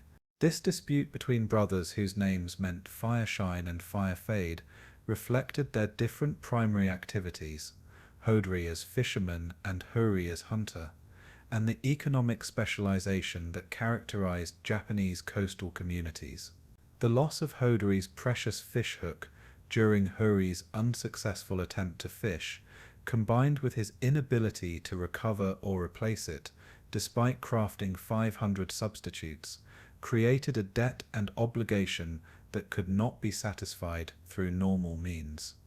Hori's desperation at his inability to satisfy his brother's demands for the return of the original fishhook which Hodori insisted on, despite the obvious superiority of having 500 hooks versus one, drove the younger prince to contemplate suicide by the seashore. His encounter there with Shio Tsuchi, the tide deity who took pity on his distress, provided the supernatural assistance necessary to resolve his impossible situation. The deity's construction of a magical basket boat that could carry Hori to Ryujin's palace demonstrated the god's willingness to intervene in human affairs when proper respect and genuine need coincided, creating opportunities for mortals to access supernatural resources unavailable through normal channels. The prince's arrival at the Dragon Palace and his encounter with Princess Toyotama, Ryujin's daughter, whose beauty exceeded all terrestrial maidens, created the romantic entanglement that would bind the Dragon King's family to the imperial lineage. The princess's immediate attraction to the handsome prince, combined with her father's recognition of Hori's divine ancestry and potential usefulness, led to their marriage and the prince's extended residence in the underwater realm. The 3 years Hori spent in timeless luxury beneath the waves demonstrated the seductive nature of supernatural existence and the difficulty of maintaining awareness of earthly obligations when surrounded by otherworldly pleasures. Hori's eventual remembrance of his original mission, recovering the lost fishhook and resolving his conflict with Hodori, prompted his departure from the palace despite the comfort and pleasure his life there provided. Ryujin's assistance in recovering the fishhook, retrieved from the mouth of a fish that had swallowed it, resolved the practical problem, while the Dragon King's gift of the Tide Jewels provided Hori with supernatural power that would enable him to dominate his brother politically, as well as resolving their personal dispute. These jewels' presentation established the pattern where divine favor manifested as concrete tools that could be employed to achieve worldly objectives, rather than merely spiritual benefits or abstract blessings. The Dragon King's instructions for using the Tide Jewels established a strategy of calculated humiliation, designed to force Hodori's submission to his younger brother's authority. If the elder brother showed anger at receiving his fishhook back, Hori should use the Rising Tide Jewel to threaten drowning.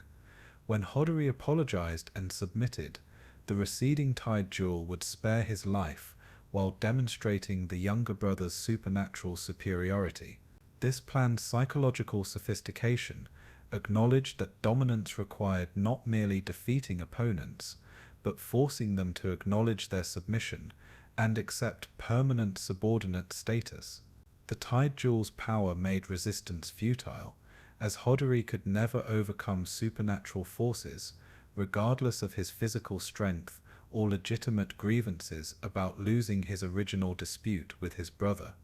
Princess Toyotama's pregnancy and her insistence on returning to land to give birth demonstrated the incompatibility between fully divine and mortal natures, requiring the child to be born in the terrestrial realm despite the mother's aquatic origins. Her construction of a parturition hut on the beach, positioned at the boundary between land and sea, acknowledged her child's hybrid nature as descending from both celestial and marine divine lineages. Her demand that Hori not observe her during childbirth, extracting from him a promise not to look regardless of what sounds or circumstances might prompt his curiosity, replicated the forbidden sight motif that had appeared when Izanagi sought Izanami in Yomi. Hori's violation of his promise, driven by concern for his wife when her labor sounds grew alarming, revealed Toyotama's true form as an enormous sea creature, whether shark, dragon, or other marine being, depending on the text, during the vulnerable act of giving birth. This revelation that his beautiful wife possessed a monstrous true form created a crisis of acceptance and rejection that tested whether love could transcend physical appearance. The princess's shame and rage at being seen in her non-human form, despite her explicit prohibition, led to her abandonment of both husband and newborn child, returning to the ocean depths and closing the paths between her realm and the terrestrial world to prevent future contact. The child born from this union, raised by his aunt rather than his mother, who had fled in shame, carried both the glory and the burden of dual divine ancestry. His eventual marriage to his mother's sister, another dragon princess who took pity on her abandoned nephew, created additional genealogical complexity that emphasized the close relationship between the imperial family and the ocean deities. This subsequent generation would produce Emperor Jimmu, the legendary first human emperor whose divine ancestry derived from both celestial deities through his paternal line and aquatic dragons through his maternal lineage. The Taijul's subsequent role in imperial regalia, preserved alongside the mirror and sword as symbols of legitimate authority, demonstrated how objects associated with mythological narratives became concrete tools of political power. Their capacity to control the ocean's movements provided whoever possessed them with the ability to threaten coastal populations with devastating floods, or to protect maritime traffic from storms and unfavorable currents. The jewel's presence in the imperial treasury established the emperor as intermediary between terrestrial and marine divine realms, capable of requesting or compelling the ocean's cooperation through possession of its king's most precious treasures. Water deities throughout Japan served localized functions that reflected the specific characteristics of their associated bodies of water, rivers, springs, waterfalls, or coastal areas, each requiring different forms of ritual attention to maintain their cooperative relationships with human communities. River gods controlled flooding patterns and the availability of water for irrigation, making them essential allies for agricultural communities dependent on properly timed rainfall and controlled water distribution. Spring deities provided pure water for drinking and purification rituals, while also serving as sources of healing through the curative properties attributed to certain sacred springs. The Kappa, mischievous water spirits inhabiting rivers and ponds throughout Japan, represented the dangers that aquatic environments posed alongside their benefits. These creatures, described as turtle-like humanoids, with water-filled depressions atop their heads, served as cautionary figures in folklore, warning children against dangerous proximity to water unsupervised. Their reputation for drowning humans who ventured too close to riverbanks, while also occasionally helping farmers with irrigation work, demonstrated the ambivalent nature of supernatural beings whose moral alignment depended on context and treatment, rather than fixed good or evil natures. The Japanese cosmos contained countless categories of supernatural beings beyond the major kami venerated at prominent shrines, creating a spiritual landscape populated by entities ranging from beneficent household protectors to malevolent demons seeking human destruction. The term yokai encompassed this diverse population of supernatural creatures whose natures defied simple categorization, including shapeshifters, tricksters, vengeful spirits, and beings whose existence seemed to serve no purpose beyond causing confusion or mischief. Understanding these minor supernatural beings required recognizing that spiritual power existed across a spectrum from the exalted kami, deserving of elaborate worship, to minor spirits requiring only simple acknowledgement or avoidance. The kitsune, fox spirits capable of assuming human form and living among mortals undetected, represented the most sophisticated and culturally significant shapeshifters in Japanese tradition. These beings, whose power increased with age until centenarian foxes possessed up to 9 tails and wisdom approaching divine levels, served as messengers for Inari, the rice deity, while also pursuing their own agendas that ranged from benevolent assistance to cruel manipulation of humans who earned their displeasure. Their ability to create illusions so convincing that victims could not distinguish fantasy from reality made them formidable opponents whose magic transcended simple physical transformation to encompass control over perception itself. Female kitsune who married human men, while concealing their vulpine nature, created households that prospered through supernatural blessing, until some accident revealed the wife's true form and prompted her departure. These interspecies marriages, common enough in folklore to suggest cultural anxieties about wives' true natures, and the possibility of deception within intimate relationships, typically produced children who inherited some measure of their mother's supernatural capabilities. The half-fox offspring, neither fully human nor fully spirit, occupied ambiguous positions in communities that valued clear categorical boundaries, creating narratives about identity, belonging, and the consequences of crossing species lines.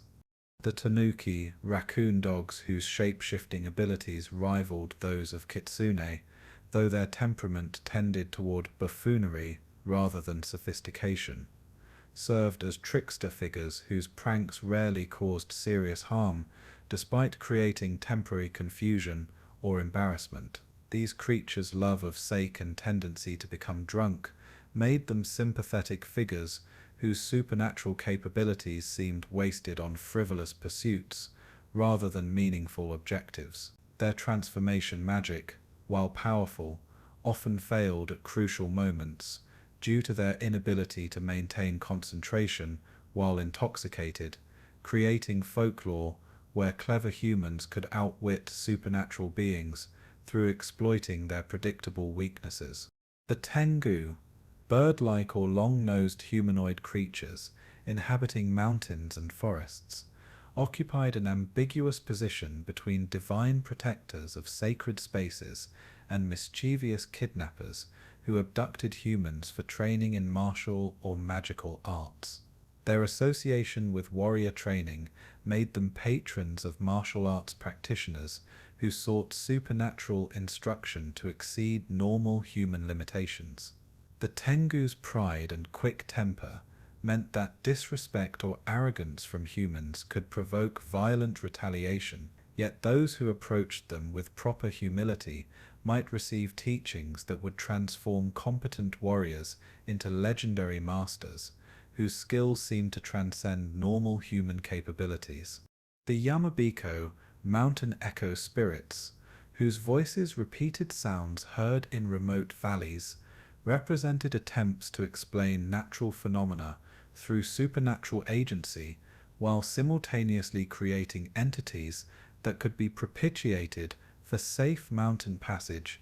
These beings, sometimes described as monkey-like creatures or as disembodied voices without physical form, demonstrated Japanese tendency to populate the landscape with spirits whose existence explained otherwise mysterious occurrences. Their generally harmless nature contrasted with more dangerous mountain spirits, making them appropriate figures for children's stories that introduce supernatural concepts without creating excessive fear.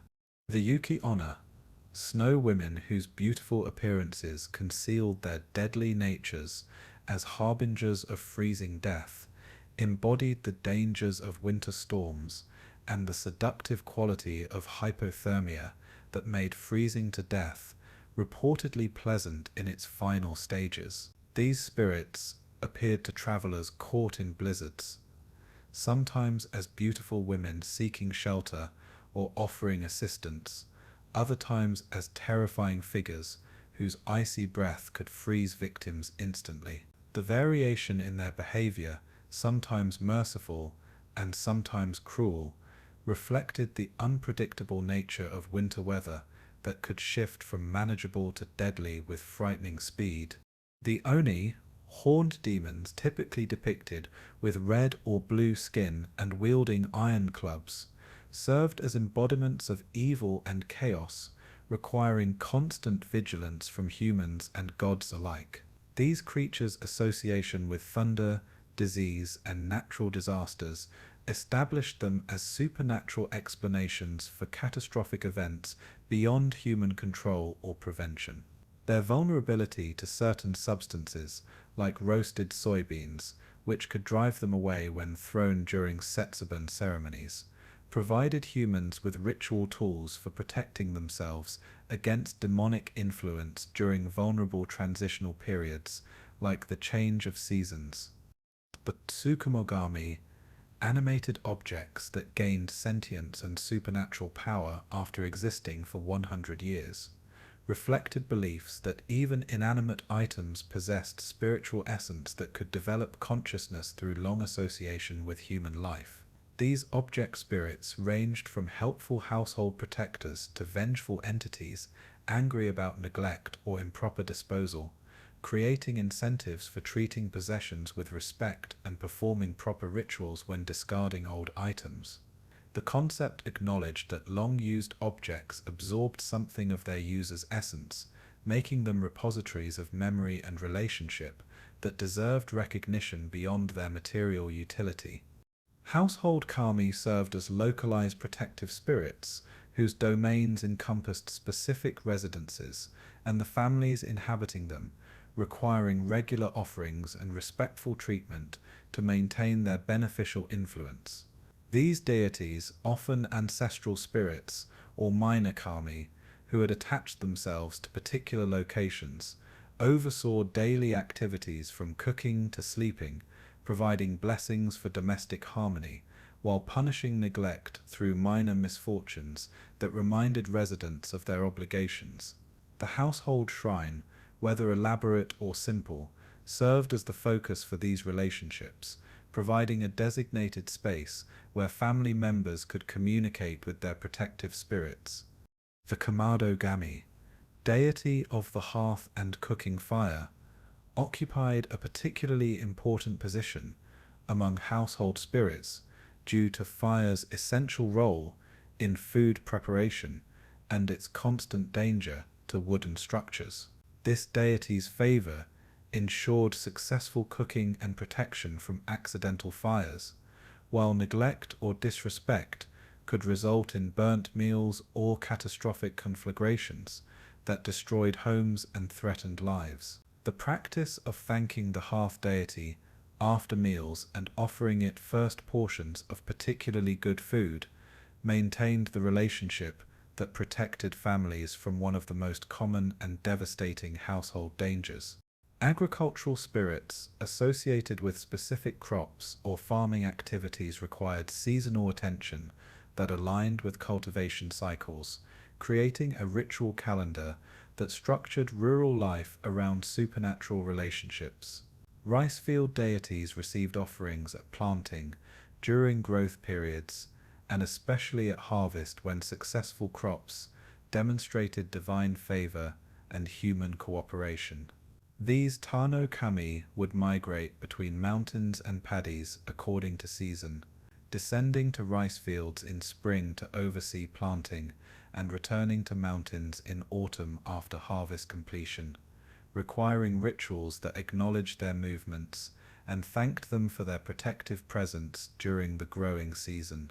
The Inugami, dog spirits that could be bound to serve particular families as protective entities and tools for cursing enemies, represented the darker applications of supernatural relationships, where spirits became weapons in human conflicts. These entities, created through horrific rituals involving the torture and death of dogs whose vengeful spirits would then serve their creators, demonstrated that supernatural power could be obtained through cruel means that created moral pollution alongside practical benefits. Families known to possess Inugami faced social stigma due to fears about their capacity for supernatural attacks, creating isolation that paradoxically reinforced their reliance on spirit servants for protection against hostile communities.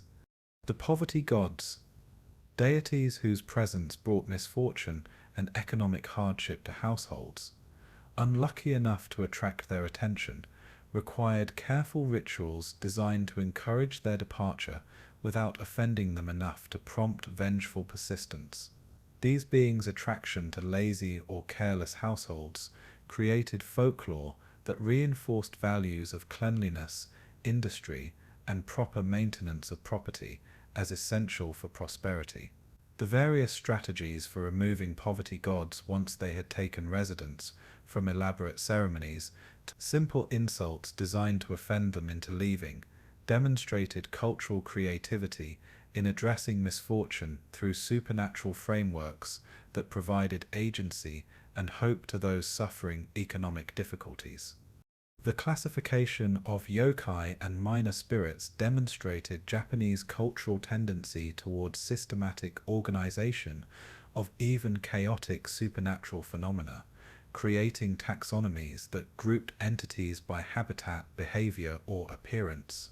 These classification schemes, developed over centuries by folklorists and religious practitioners, enabled proper identification of supernatural encounters and selection of appropriate responses. The recognition that different supernatural beings required different treatment protocols, some needing propitiation, others requiring forceful expulsion, still others best avoided entirely, created practical knowledge systems that guided human navigation through a landscape populated by countless invisible entities. The boundary between major kami deserving elaborate worship and minor spirits requiring only simple acknowledgement remained fluid and context-dependent, with local traditions elevating some entities to importance that exceeded their status in national religious hierarchies. A spring kami insignificant to most Japanese might serve as the primary deity for a village dependent on its waters, receiving reverence and offerings exceeding those given to supposedly more important national deities. This localization of religious importance acknowledged that spiritual significance derived from practical relationships rather than abstract theological rankings, making religious practice responsive to immediate needs rather than rigidly hierarchical. The seasonal appearances and behaviors of various yokai and spirits created an annual cycle of supernatural activity that paralleled agricultural and social calendars. Certain spirits appeared only during specific months or weather conditions, making their manifestation predictable enough for preventive rituals. The New Year period, with its transition between years and the liminal state this created, saw particularly intense supernatural activity requiring elaborate cleansing and protective rituals. Summer brought water spirits and ghostly manifestations that required different protocols than autumn's harvest-related entities or winter's cold-weather yokai. The relationship between Buddhism and indigenous spirit beliefs created syncretic frameworks where Buddhist concepts of karma, rebirth, and enlightenment coexisted with Shinto understanding of kami and yokai as distinct categories of existence. Some supernatural beings were explained as suffering spirits trapped by attachment or wrongdoing, requiring Buddhist rituals for liberation, while others existed outside Buddhist cosmology entirely as indigenous entities preceding Buddhism's arrival. This coexistence of explanatory frameworks enabled practitioners to select whichever system seemed most appropriate for particular situations, creating flexibility that strengthened rather than weakened religious practice. Yomi, the shadowy realm of the dead, visited by Izanagi during his failed attempt to rescue Izanami, represented Japanese understanding of death as creating pollution and separation rather than moral judgment or reward. This underworld existed not as a place of punishment for sins or reward for virtues, but as the destination for those who had died and could not remain in the world of the living. The realm's darkness, decay, and association with corruption established death as fundamentally incompatible with life, requiring absolute separation to prevent contamination from spreading throughout the living world. The lack of moral differentiation among the dead suggested that death itself, rather than one's earthly behavior, determined one's fate in Japanese religious thought. The physical description of Yomi emphasized its nature as life's inverse dark, where the living world was bright, decaying where living things grew, static where the surface world changed through seasons and cycles. The underworld's location beneath the earth, accessed through slopes or passageways that descended from the living world, established vertical cosmology where depth corresponded to distance from life-giving solar influence. The passageways connecting Yomi to the surface world required sealing to prevent the dead from returning to haunt the living, creating permanent barriers that maintained cosmic order by enforcing absolute segregation between life and death. Yomotsu Hirosaka, the even pass of Yomi, where Izanagi sealed the entrance with a massive boulder, became identified with actual locations in Japan, where the boundary between worlds was believed to exist. These sites, typically remote valleys or cave systems in western Japan, received ritual attention as dangerous places where the barrier between life and death remained thin. The identification of mythological locations with actual geography enabled pilgrims to visit the places where cosmic events had unfolded, creating tangible connections between mythological narratives and lived experience.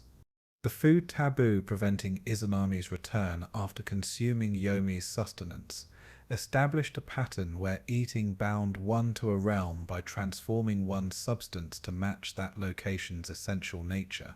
This understanding of food as transformative substance that literally incorporated the eater into a place or community appeared in various contexts throughout Japanese religious thought. The prohibition against sharing meals with polluted individuals or consuming food from contaminated sources reflected similar concerns about substances' power to transmit spiritual states alongside physical nourishment. Neino Kuni, the land of roots, appeared in some texts as an alternative or additional underworld realm, with characteristics suggesting Susanoo's domain after his exile from heaven. This realm's association with the storm god and its apparently less polluted nature compared to Yomi created confusion about whether multiple underworlds existed or whether different names referred to the same location. The ambiguity reflected genuine uncertainty in ancient sources or possibly represented regional variations in underworld concepts that the compilers preserved without fully reconciling into a single coherent system. The concept of Tatari, divine punishment, manifesting as illness, disaster, or misfortune inflicted on individuals or communities who had offended supernatural beings, established a framework where misfortune could be interpreted as karmic consequence requiring ritual remediation. The identification of which deity had been offended and what transgression prompted their anger required divination and consultation with religious specialists who could diagnose supernatural causes for worldly suffering. The subsequent propitiation rituals, designed to appease the angry deity and remove the curse, provided mechanisms for addressing misfortune through religious action that restored agency to those suffering seemingly random catastrophes. The Bon Festival, adapted from Buddhist observances honoring deceased ancestors, created an annual period when the dead returned temporarily to visit their living descendants. This summer festival involved elaborate preparations including cleaning family graves, preparing favorite foods for ancestral spirits, and lighting fires or lanterns to guide spirits home and later send them back to their realm. The festival's combination of reverent mourning with joyful celebration acknowledged that death separated families only temporarily, with annual reunions maintaining relationships that transcended mortal life. The Bonodori dances performed during this period served both as entertainment for ancestral spirits and as communal activities, strengthening bonds among living family members. Vengeful spirits, particularly those of individuals who died unjustly or with powerful unfulfilled desires, possessed the capacity to torment the living through supernatural manifestations, ranging from minor harassment to deadly attacks. The most powerful of these spirits could cause epidemics, famines, or natural disasters affecting entire regions rather than merely individual victims. The transformation of dangerous vengeful spirits into protective deities through elaborate shrine construction and regular worship represented a sophisticated approach to supernatural threats, converting enemies into allies through acknowledgement and elevation rather than attempting futile suppression. Sugawara no Michisan's transformation from 9th century scholar official to Tenjin, the deity of learning and calligraphy, exemplified this pattern of appeasing vengeful spirits through deification. His unjust exile and death created a powerful angry spirit whose curse manifested as lightning strikes and deaths among those responsible for his downfall. The construction of Kitano Tenmangu Shrine in Kyoto to honor him as a deity rather than merely memorialize him as a deceased human successfully converted his vengeful energy into protective blessing for students and scholars. His worship spread throughout Japan, created a national cult that transformed a historical tragedy into ongoing divine patronage for education. Buddhist concepts of karma and rebirth complicated indigenous Japanese afterlife beliefs, creating syncretic frameworks where deceased individuals might simultaneously exist in Yomi's darkness and progress through cycles of rebirth according to their accumulated karma. The introduction of concepts like Amida Buddha's Pure Land as an alternative to traditional underworlds provided suffering people with hope for better afterlives than Yomi's dreary existence offered. The coexistence of multiple afterlife concepts, Yomi, Pure Land, karmic rebirth, transformation into protective ancestral spirits, demonstrated religious pragmatism that allowed practitioners to adopt whichever framework provided most comfort or utility for specific situations. The practice of pilgrimages to sacred mountains, where boundaries between worlds grew thin, enabled living practitioners to approach realms normally accessible only after death. These mountain ascetics, who deliberately courted spiritual experiences through meditation, fasting, and physical ordeal, sometimes claimed to visit underworld realms while still alive, returning with knowledge about death's nature and the afterlife's characteristics.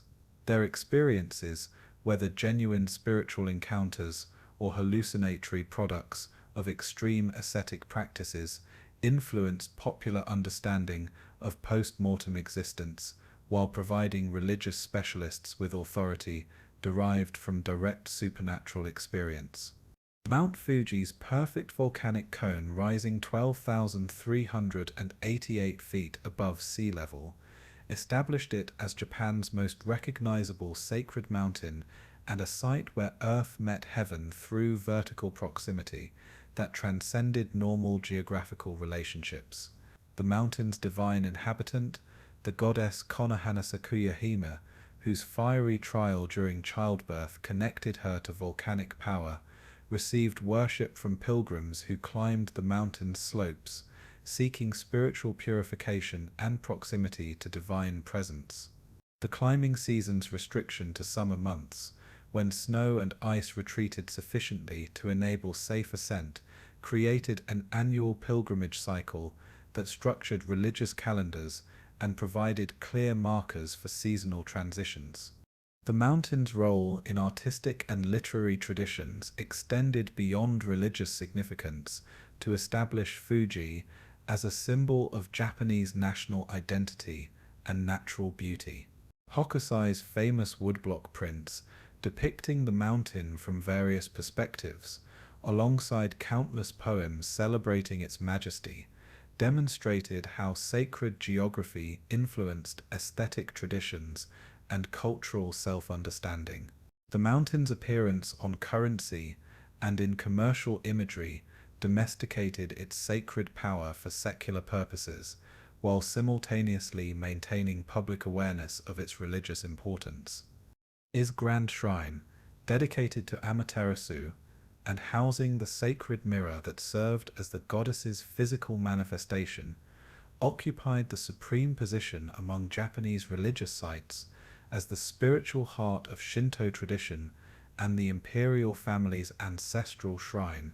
The shrine's architectural style, based on prehistoric granary designs with thatched roofs and unpainted cypress wood, preserved ancient forms while requiring complete reconstruction every 20 years to maintain purity through renewal.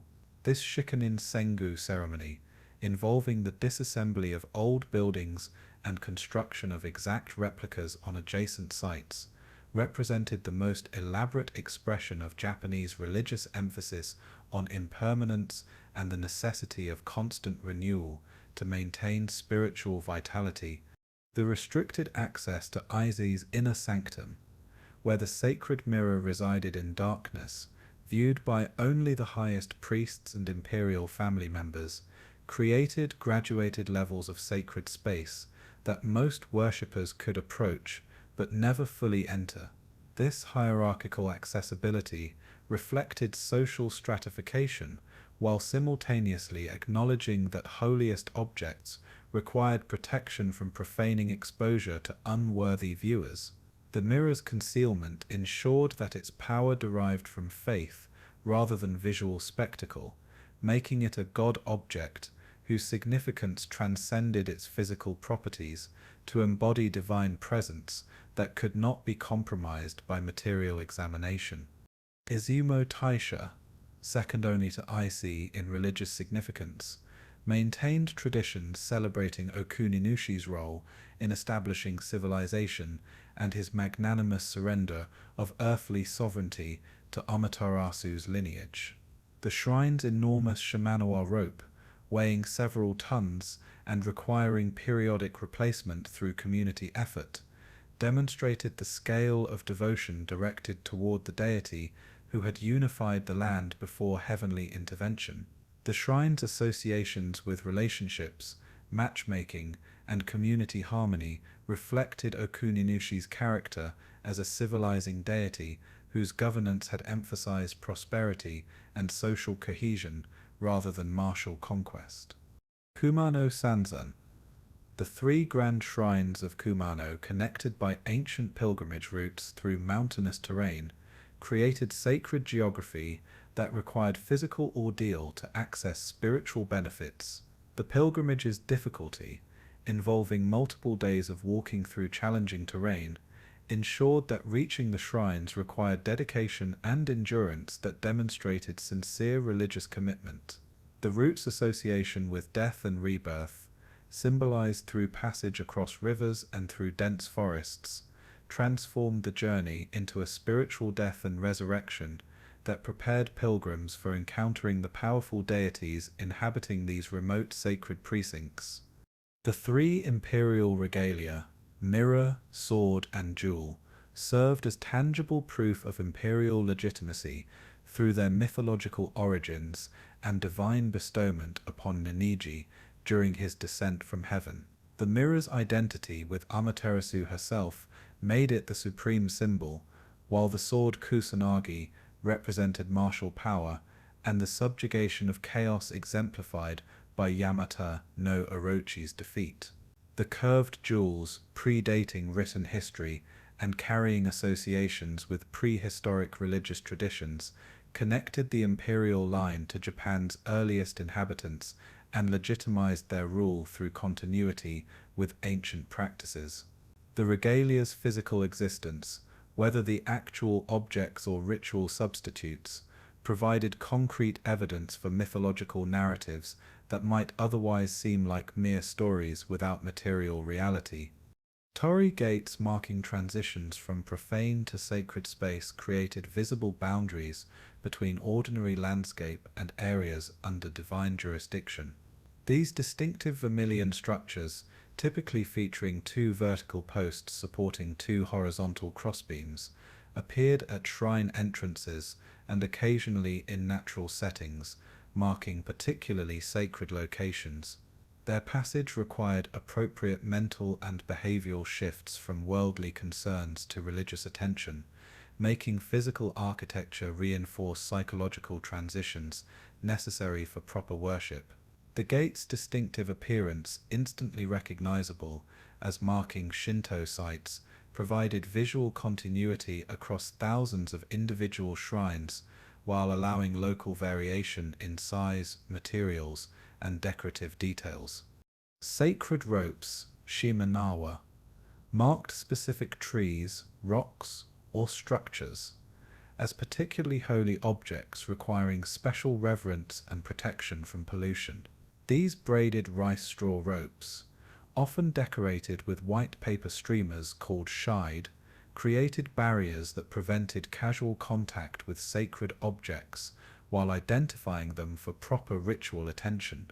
The temporary nature of straw ropes that required periodic replacement demonstrated how sacred markers themselves required maintenance and renewal to preserve their function, making even the boundaries between sacred and profane subject to entropy without human ritual effort. Natural features, waterfalls, ancient trees, distinctively shaped rocks, mountain peaks, could manifest calming nature without requiring human construction, creating sacred sites that predated organized religion and influenced shrine placement. These natural hierophanies, locations where divine presence became tangible through landscape features, demonstrated that sacred geography derived from intrinsic qualities rather than merely human designation.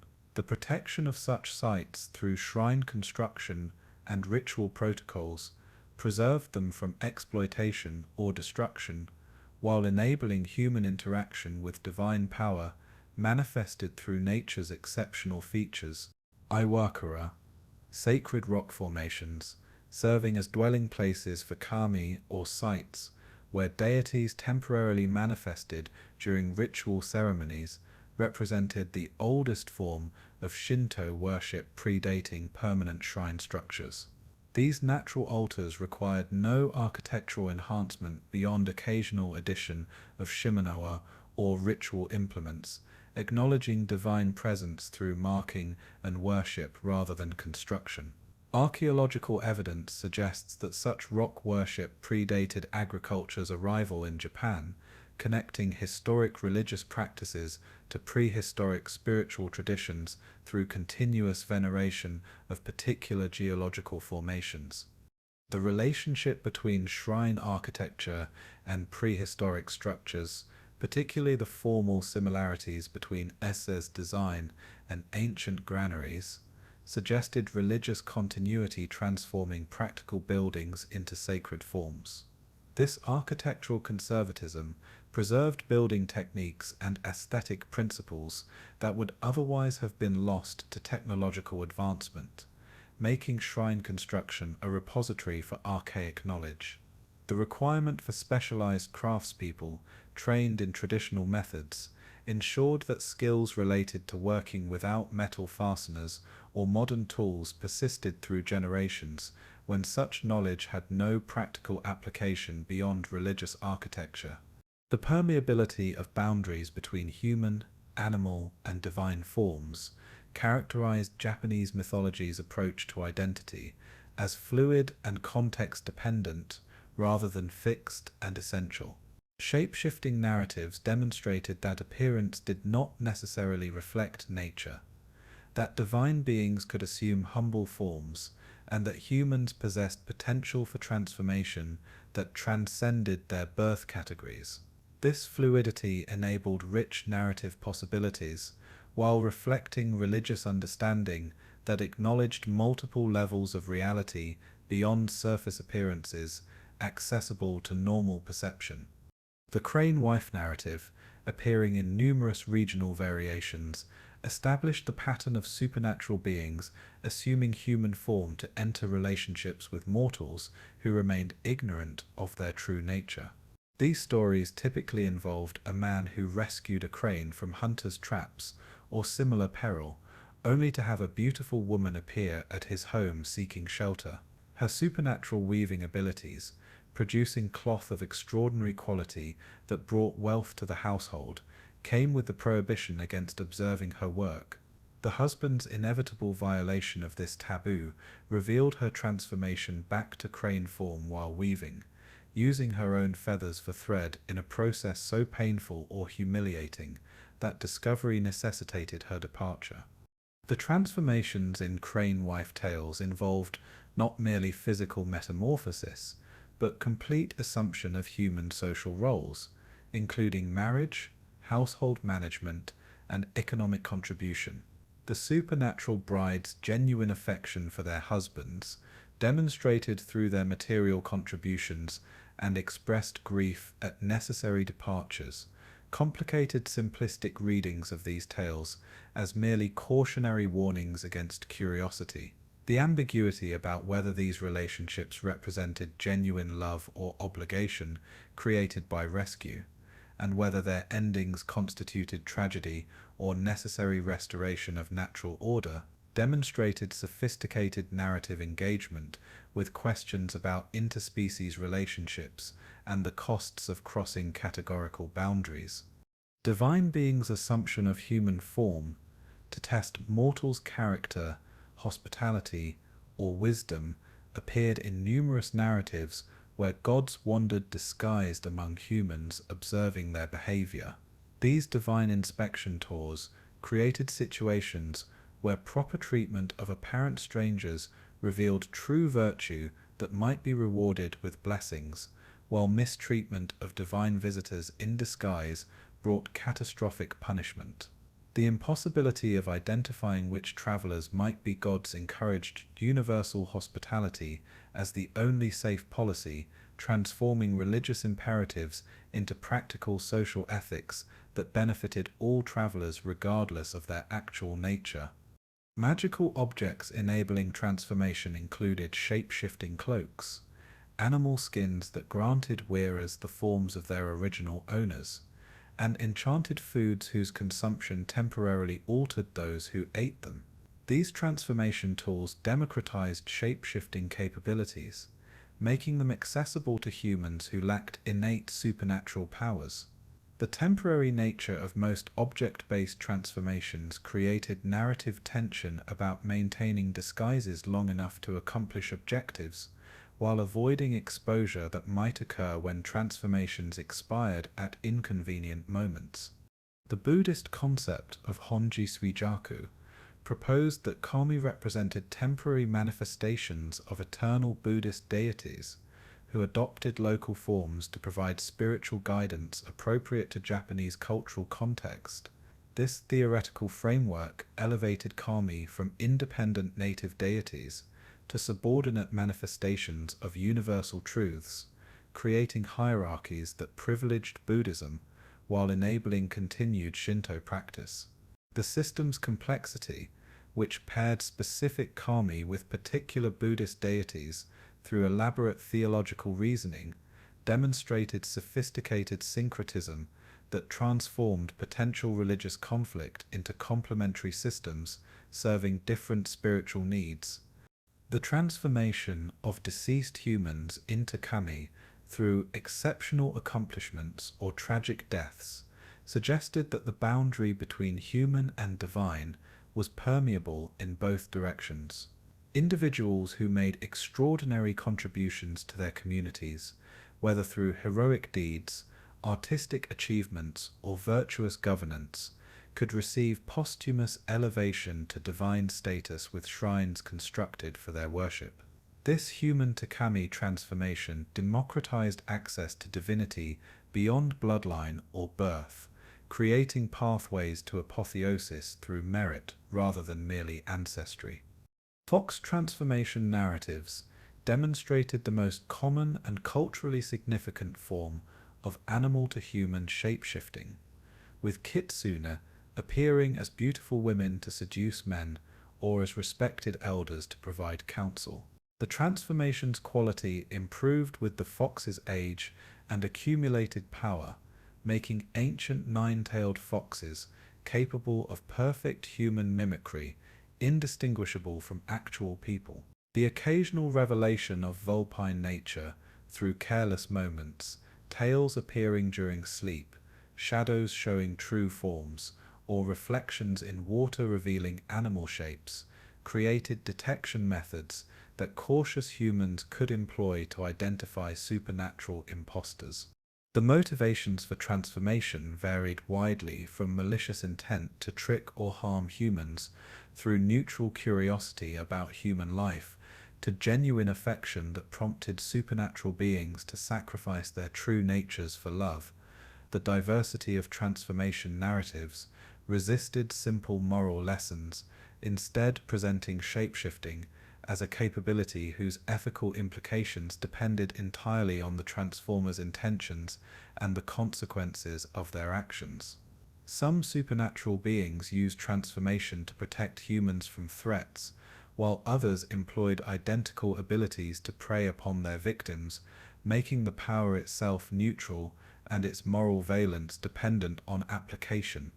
The discovery of transformed beings' true natures typically precipitated crises that ended relationships and forced separation, though occasional narratives allowed continued coexistence after revelation. The husband who discovered his wife's crane form usually lost her permanently, while parents who learned their child possessed fox blood might continue raising them with awareness of their hybrid nature. These different outcomes suggested that some categorical boundaries could be maintained after exposure, while others required absolute segregation, with the specific circumstances determining whether transformation's revelation enabled continued relationship or mandated permanent separation. The transition from the age of gods to the age of humans marked not an absolute rupture, but a gradual recession of direct divine presence from daily human affairs, with gods withdrawing to their shrines and sacred mountains while delegating earthly governance to mortal rulers. This transition preserved divine influence through ritual and hereditary authority, while acknowledging that humans had achieved sufficient civilization to manage their own affairs with only periodic supernatural intervention. The legendary Emperor Jimmu's role as the first human emperor, despite his divine ancestry, embodied this liminal position between gods and mortals, possessing divine blood while inhabiting mortal form and experiencing human limitations. Emperor Jimmu's identification as the great-great-grandson of Ninigi, the deity who descended from heaven to establish divine rule, provided his reign with genealogical legitimacy that connected him to Amaterasu through unbroken patrilineal descent. The text's tracing of this genealogy through multiple generations, noting marriages and offspring with careful attention to establishing legitimate succession, demonstrated the political importance of maintaining clear lineage from the sun goddess to contemporary rulers. The eastern expedition that Jimmu led to establish his capital in the Yamato region required military conquest of existing populations, creating founding narratives that acknowledged violent unification while claiming divine sanction for these conquests. The three-legged crow Yatagarasu, who guided Jimmu's forces through mountainous terrain, represented divine assistance that enabled human military success without requiring direct divine combat intervention. This supernatural bird, sent by the gods to serve as a guide through territories where Jimmu's forces faced difficulties navigating unfamiliar terrain, demonstrated continued divine investment in the expedition's success, while limiting supernatural involvement to providing information rather than fighting battles. The crow's three legs marked it as obviously supernatural, while making it appropriate as a divine messenger whose form signaled its otherworldly origins. The Jinmu Tosei, or Jimmu's Eastern Expedition, provided founding mythology for the imperial state through narratives of conquest, resistance, submission, and integration that transformed diverse populations into a unified polity under divine authority. The various battles, negotiations, and alliances formed during this campaign created precedents for how the Japanese state would incorporate new territories and populations throughout its history. The defeated local rulers who submitted and received positions within Jimmu's administration established patterns of co-opting existing leadership structures rather than completely destroying them, creating stability through continuity alongside hierarchical reorganization. The Chinese chronicle models that influenced the Kojiki and Nihon Shoki's composition shaped how Japanese myths were recorded and organized, imposing continental narrative structures and historiographical conventions on indigenous materials. The adoption of Chinese calendar systems, governmental titles, and bureaucratic frameworks required adjusting Japanese traditions to fit these imported templates, sometimes creating artificial precision about dates and succession that the original oral traditions likely lacked. The text's attention to establishing clear chronologies and genealogies reflected Chinese historical writing's emphasis on temporal order and legitimate succession as essential for proper dynastic histories. The distinction between the age of gods and the age of humans in the text's organization acknowledged qualitative differences between mythological time, when supernatural events occurred regularly and gods walked among mortals, and historical time, when divine intervention became exceptional rather than routine. This distinction enabled compilers to preserve fantastic narratives about divine activities, while transitioning to more restrained accounts of human rulers, whose achievements, however remarkable, remained within plausible bounds. The boundary between these ages remained deliberately vague, with gods continuing to influence events through oracles, possessions, and ritual communications, while humans assumed primary responsibility for governance and civilization's maintenance. The integration of mythology with history served the political purpose of legitimizing the imperial family's authority through divine descent, while simultaneously establishing Japan's historical continuity and civilization's antiquity. The text claims that Japanese civilization extended back to mythological beginnings, with divine creation of the islands themselves preceding human habitation, established national identity rooted in sacred geography and divine blessing. This integration made questioning imperial authority equivalent to denying established cosmology and divine will, creating powerful ideological support for political hierarchies. The tension between historical accuracy and mythological purpose in the 8th century chronicles has generated scholarly debate about their reliability as historical sources versus their value as records of religious beliefs and political ideologies. The text clearly served propagandistic purposes in establishing the Yamato court's supremacy over rival clans and regional powers. Yet they also preserved genuine mythological traditions with roots in pre-literate religious practices. Distinguishing historical kernels from mythological elaboration remains challenging, with archaeological evidence sometimes supporting and sometimes contradicting the chronicles' accounts. The regional variations in mythological traditions that occasionally appear in the texts, particularly those elevating deities like Okuninushi, whose importance rivaled or exceeded Amaterasu's in certain areas, revealed the political nature of the compilation process. The Yamato court's preference for narratives centering Amaterasu and her descendants required subordinating alternative traditions that might challenge this theological hierarchy. The preservation of these alternatives, even in diminished form, suggested either the compiler's scholarly integrity or their recognition that completely suppressing well-known regional traditions would undermine the text's credibility.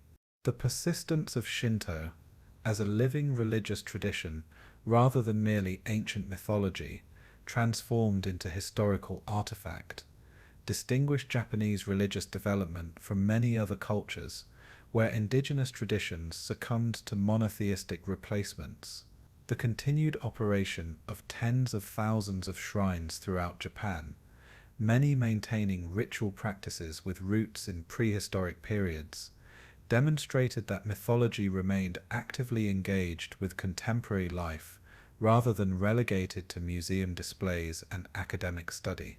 The integration of shrine visits into life cycle events, births, marriages, New Year celebrations, ensured that even secular Japanese maintained some connection to mythological traditions through participation in rituals derived from ancient practices. The Meiji government's elevation of Shinto to state religion during the late 19th century transformed what had been diverse local traditions into a centralized system supporting imperial ideology and nationalist politics. This state Shinto imposed standardization on previously autonomous shrines, created hierarchies that elevated imperially connected sites over local ones, and deployed mythology in service of militaristic expansion justified as fulfilling divine mandates. The separation of Shinto and state after World War II's conclusion attempted to reverse this politicization, returning shrines to independent operation while removing government support that had enabled political exploitation of religious traditions. Buddhist Shinto syncretism. Despite official attempts at separation during the Meiji period, continued influencing how most Japanese engaged with religious practice through their lives. The typical pattern of Shinto ceremonies for joyous occasions like births and weddings combined with Buddhist funerals reflected practical divisions of labor between religious systems that addressed different spiritual needs. This pragmatic approach to religious practice resisted attempts to force exclusive adherence to single systems, maintaining flexibility that characterized Japanese religious sensibilities throughout history. The influence of Japanese mythology on national arts, including literature, painting, theater, and later film, created cultural expressions that transmitted mythological knowledge to populations who might never read the Kojiki or Nihon Shoki directly. No and Kabuki theater preserved mythological narratives through dramatic presentations that made ancient stories accessible and engaging for contemporary audiences. Ukiyo-e woodblock prints depicting gods, heroes, and supernatural beings democratized access to mythological imagery, while contemporary manga and anime continue this tradition through modern media that reach global audiences far beyond Japan's borders. Studio Ghibli films, particularly Princess Mononoke and Spirited Away, reinterpreted mythological themes and supernatural beings for international audiences while maintaining connections to source traditions that Japanese viewers would recognize. The film's environmental concerns, spirits inhabiting nature, and transformations between human and animal forms drew directly from mythological traditions while addressing contemporary issues. These adaptations demonstrated mythology's continued relevance for addressing modern concerns, making ancient stories speak to environmental destruction, loss of traditional values, and the costs of rapid modernization. Anime and manga's widespread incorporation of yokai, kami, and mythological references exposed global audiences to Japanese supernatural traditions, creating international familiarity with beings like kitsune, tengu, and dragon deities. Series like Inuyasha, Naruto, and countless others borrowed freely from mythological sources while adapting them to contemporary narrative needs. This popularization of mythology through entertainment media created situations where international fans sometimes possessed more knowledge about specific yokai or mythological episodes than average Japanese citizens, demonstrating how cultural transmission through popular media could exceed traditional educational approaches. Video games set in mythological worlds, or featuring characters drawn from traditional sources, provided interactive engagement with mythology that passive reading or viewing could not achieve. Games like Okami, which cast players as the sun goddess Amaterasu in wolf form, or the Persona series, which incorporated mythological figures from multiple traditions, including Japanese sources, created experiential relationships with mythology beyond mere knowledge of narratives. The global success of these games introduced millions to Japanese mythological concepts, while adapting them for gameplay mechanics that sometimes significantly altered their traditional characteristics. The academic study of Japanese mythology, through anthropological, religious studies, and literary approaches, has generated extensive scholarship that both preserves traditions and subjects them to critical analysis, unavailable to believers within the tradition. Western scholars' comparative approaches, examining Japanese myths alongside other traditions, revealed universal patterns while highlighting distinctive features that made Japanese mythology particularly valuable for understanding human religious imagination.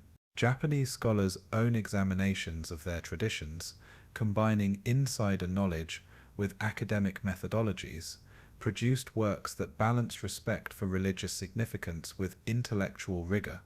The contemporary practice of shrine visits, particularly during New Year when millions of Japanese participate in Hatsumode, the first shrine visit of the year, demonstrated mythology's continued role in structuring communal life and annual cycles. These visits, whether motivated by genuine religious devotion or cultural tradition, maintained connections to mythological worldviews that understood kami as active presences capable of influencing human affairs.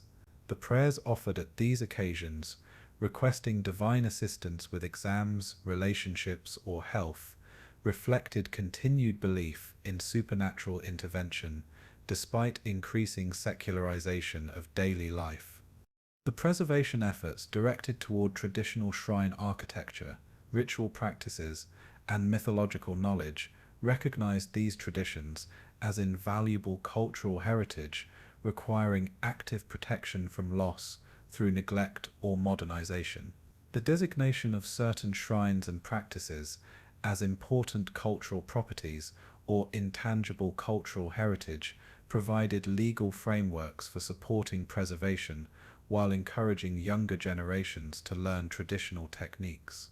The challenge of maintaining living traditions while acknowledging changed social contexts required balancing authenticity with adaptation, preserving essential features while allowing evolution that enabled continued relevance. The global fascination with Japanese mythology reflected both Japan's economic and cultural influence during the late 20th and early 21st centuries, and the tradition's intrinsic appeal through their aesthetic sophistication, narrative complexity, and distinctive worldviews. The mythology's emphasis on natural beauty, impermanence, and the supernatural's integration with daily life resonated with international audiences seeking alternatives to Western religious and philosophical traditions. The availability of translated texts, academic studies, and popular media made Japanese mythology accessible globally, while creating challenges about authentic representation versus creative adaptation serving contemporary entertainment purposes. The future of Japanese mythology depends on continued engagement that balances preservation of traditional knowledge with creative reinterpretation, enabling relevance for contemporary concerns.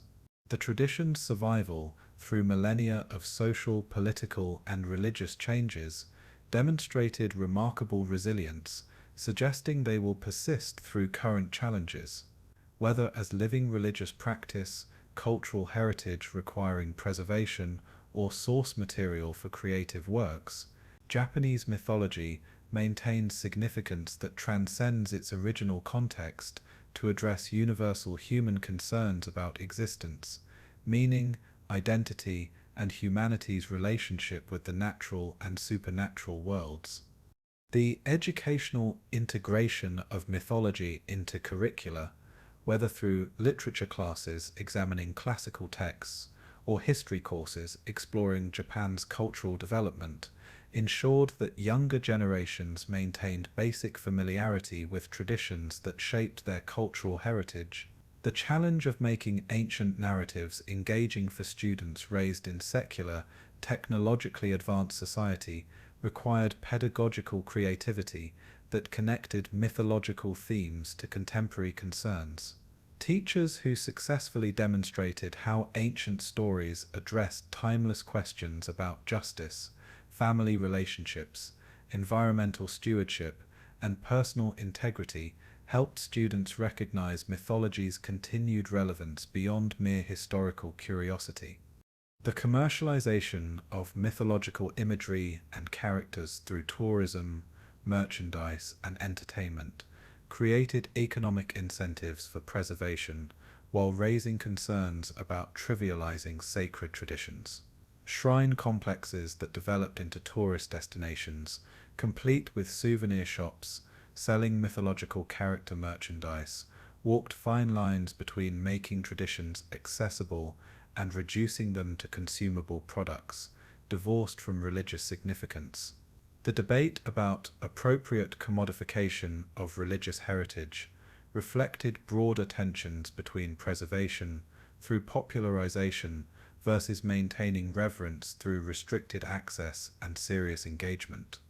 The role of mythology in constructing Japanese national identity remained contested, particularly given its exploitation during militaristic periods that deployed divine descent narratives to justify imperial expansion and claims of racial superiority. The post-war reckoning with how mythology had been weaponized for nationalist purposes created ongoing sensitivities about patriotic invocations of mythological themes.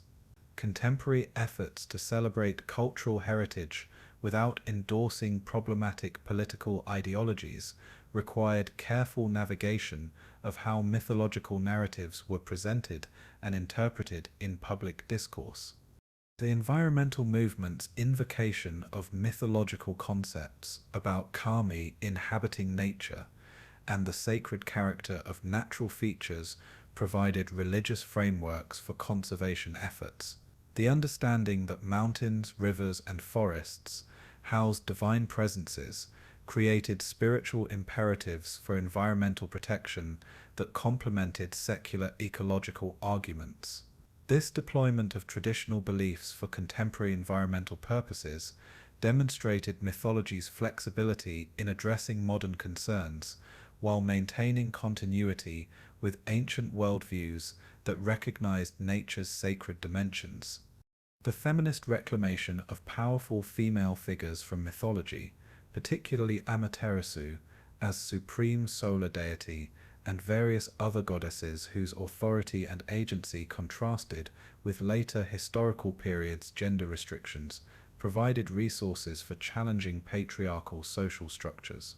The recognition that ancient religious traditions featured female divine authority suggested that historical gender inequality represented later developments rather than eternal cosmic mandates. This scholarly and activist engagement with mythological materials demonstrated how traditional texts could be read against dominant interpretations to recover alternative possibilities for gender relations and female empowerment.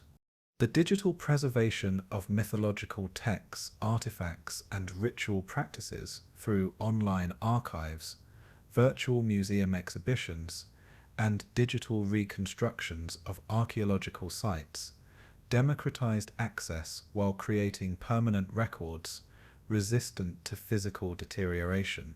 These technological approaches to preservation enabled global audiences to examine manuscripts, artifacts, and sacred sites without requiring physical travel or risking damage to fragile materials.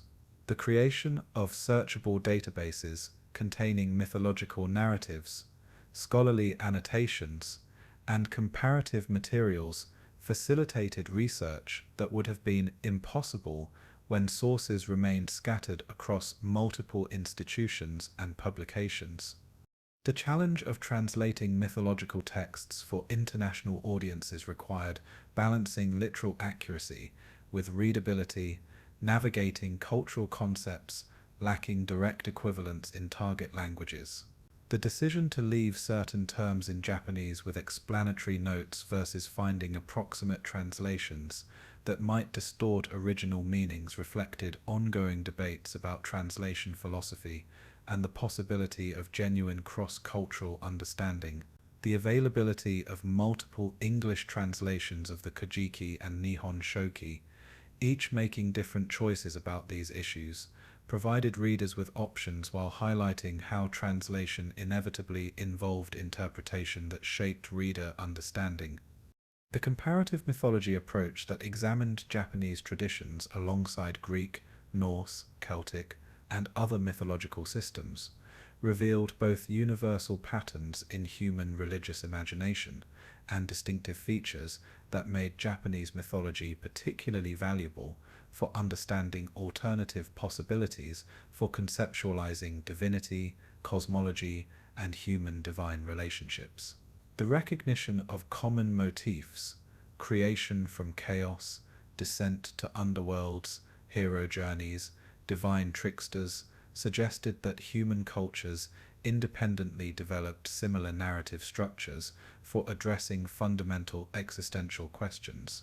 Simultaneously, Japanese mythology's distinctive features, emphasis on purity and pollution, fluid boundaries between kami and other beings, integration with landscape, demonstrated that universal patterns found culturally specific expressions reflecting particular historical and geographical contexts. The living nature of Shinto shrines, which continued adapting to contemporary needs while maintaining connections to ancient practices, demonstrated that mythology need not remain frozen in historical forms to retain authenticity and significance. The installation of modern conveniences at shrines, electric lighting, sound systems for announcements, credit card payment options for donations, represented pragmatic accommodations to changed social conditions rather than fundamental betrayals of tradition. The continued performance of ancient rituals using traditional implements and procedures alongside these modern conveniences suggested that core religious practices could coexist with contemporary adaptations addressing practical necessities. The role of mythology in providing narratives of origins, meaning, and identity remained relevant even for secular individuals who might not believe in the kami's literal existence, but who recognized these stories' cultural and psychological significance. The understanding that mythology addressed fundamental human concerns through narrative and symbol rather than scientific or historical accuracy enabled engagement with traditions as meaningful expressions of human creativity and spiritual longing without requiring literal belief.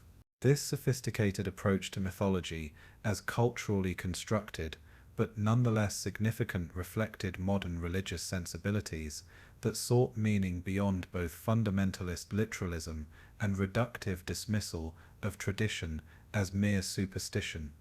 The future evolution of Japanese mythology will likely continue patterns observable throughout its history, absorption of new influences while maintaining core traditions, reinterpretation in light of contemporary concerns while preserving connections to ancient sources, and creative adaptation that keeps ancient stories relevant without completely severing them from their origins. The mythology's remarkable persistence through millennia of dramatic social, political, and religious changes suggested inherent flexibility and depth that enabled continued engagement across diverse contexts and purposes. The enduring power of Japanese mythology lies in its sophisticated engagement with fundamental human experiences, the encounter with natural beauty and terror, the struggle to understand existence meaning, the navigation of relationships between self and other, mortal and divine, human and nature. These ancient stories, preserved through careful transmission and continuous reinterpretation, continue speaking to contemporary audiences because they address timeless concerns that transcend their specific cultural and historical origins. As long as humans seek meaning, identity, and connection to something beyond immediate material existence, the kami will continue dwelling in their mountains and rivers, the heroes will repeat their quests and tragedies, and the sun goddess will emerge each dawn from her celestial realm to illuminate the world below, maintaining patterns established at creation's beginning and destined to persist until time's end. The legacy of Japanese mythology thus extends far beyond its role as the religious foundation of an ancient civilization to encompass its ongoing influence on art, literature, popular culture, environmental thought, and spiritual seeking in both Japan and internationally. The careful preservation of these traditions by medieval scholars who recognized their irreplaceable value, the creative reinterpretation by artists and writers across centuries, and the continued engagement by practitioners, scholars, and enthusiasts ensure that Japanese mythology will remain a living tradition rather than a dead relic. The future of these traditions depends on each generation's willingness to engage seriously with inherited materials while adapting them creatively to address contemporary concerns, maintaining the delicate balance between preservation and innovation that has characterized Japanese mythology's evolution throughout its long history.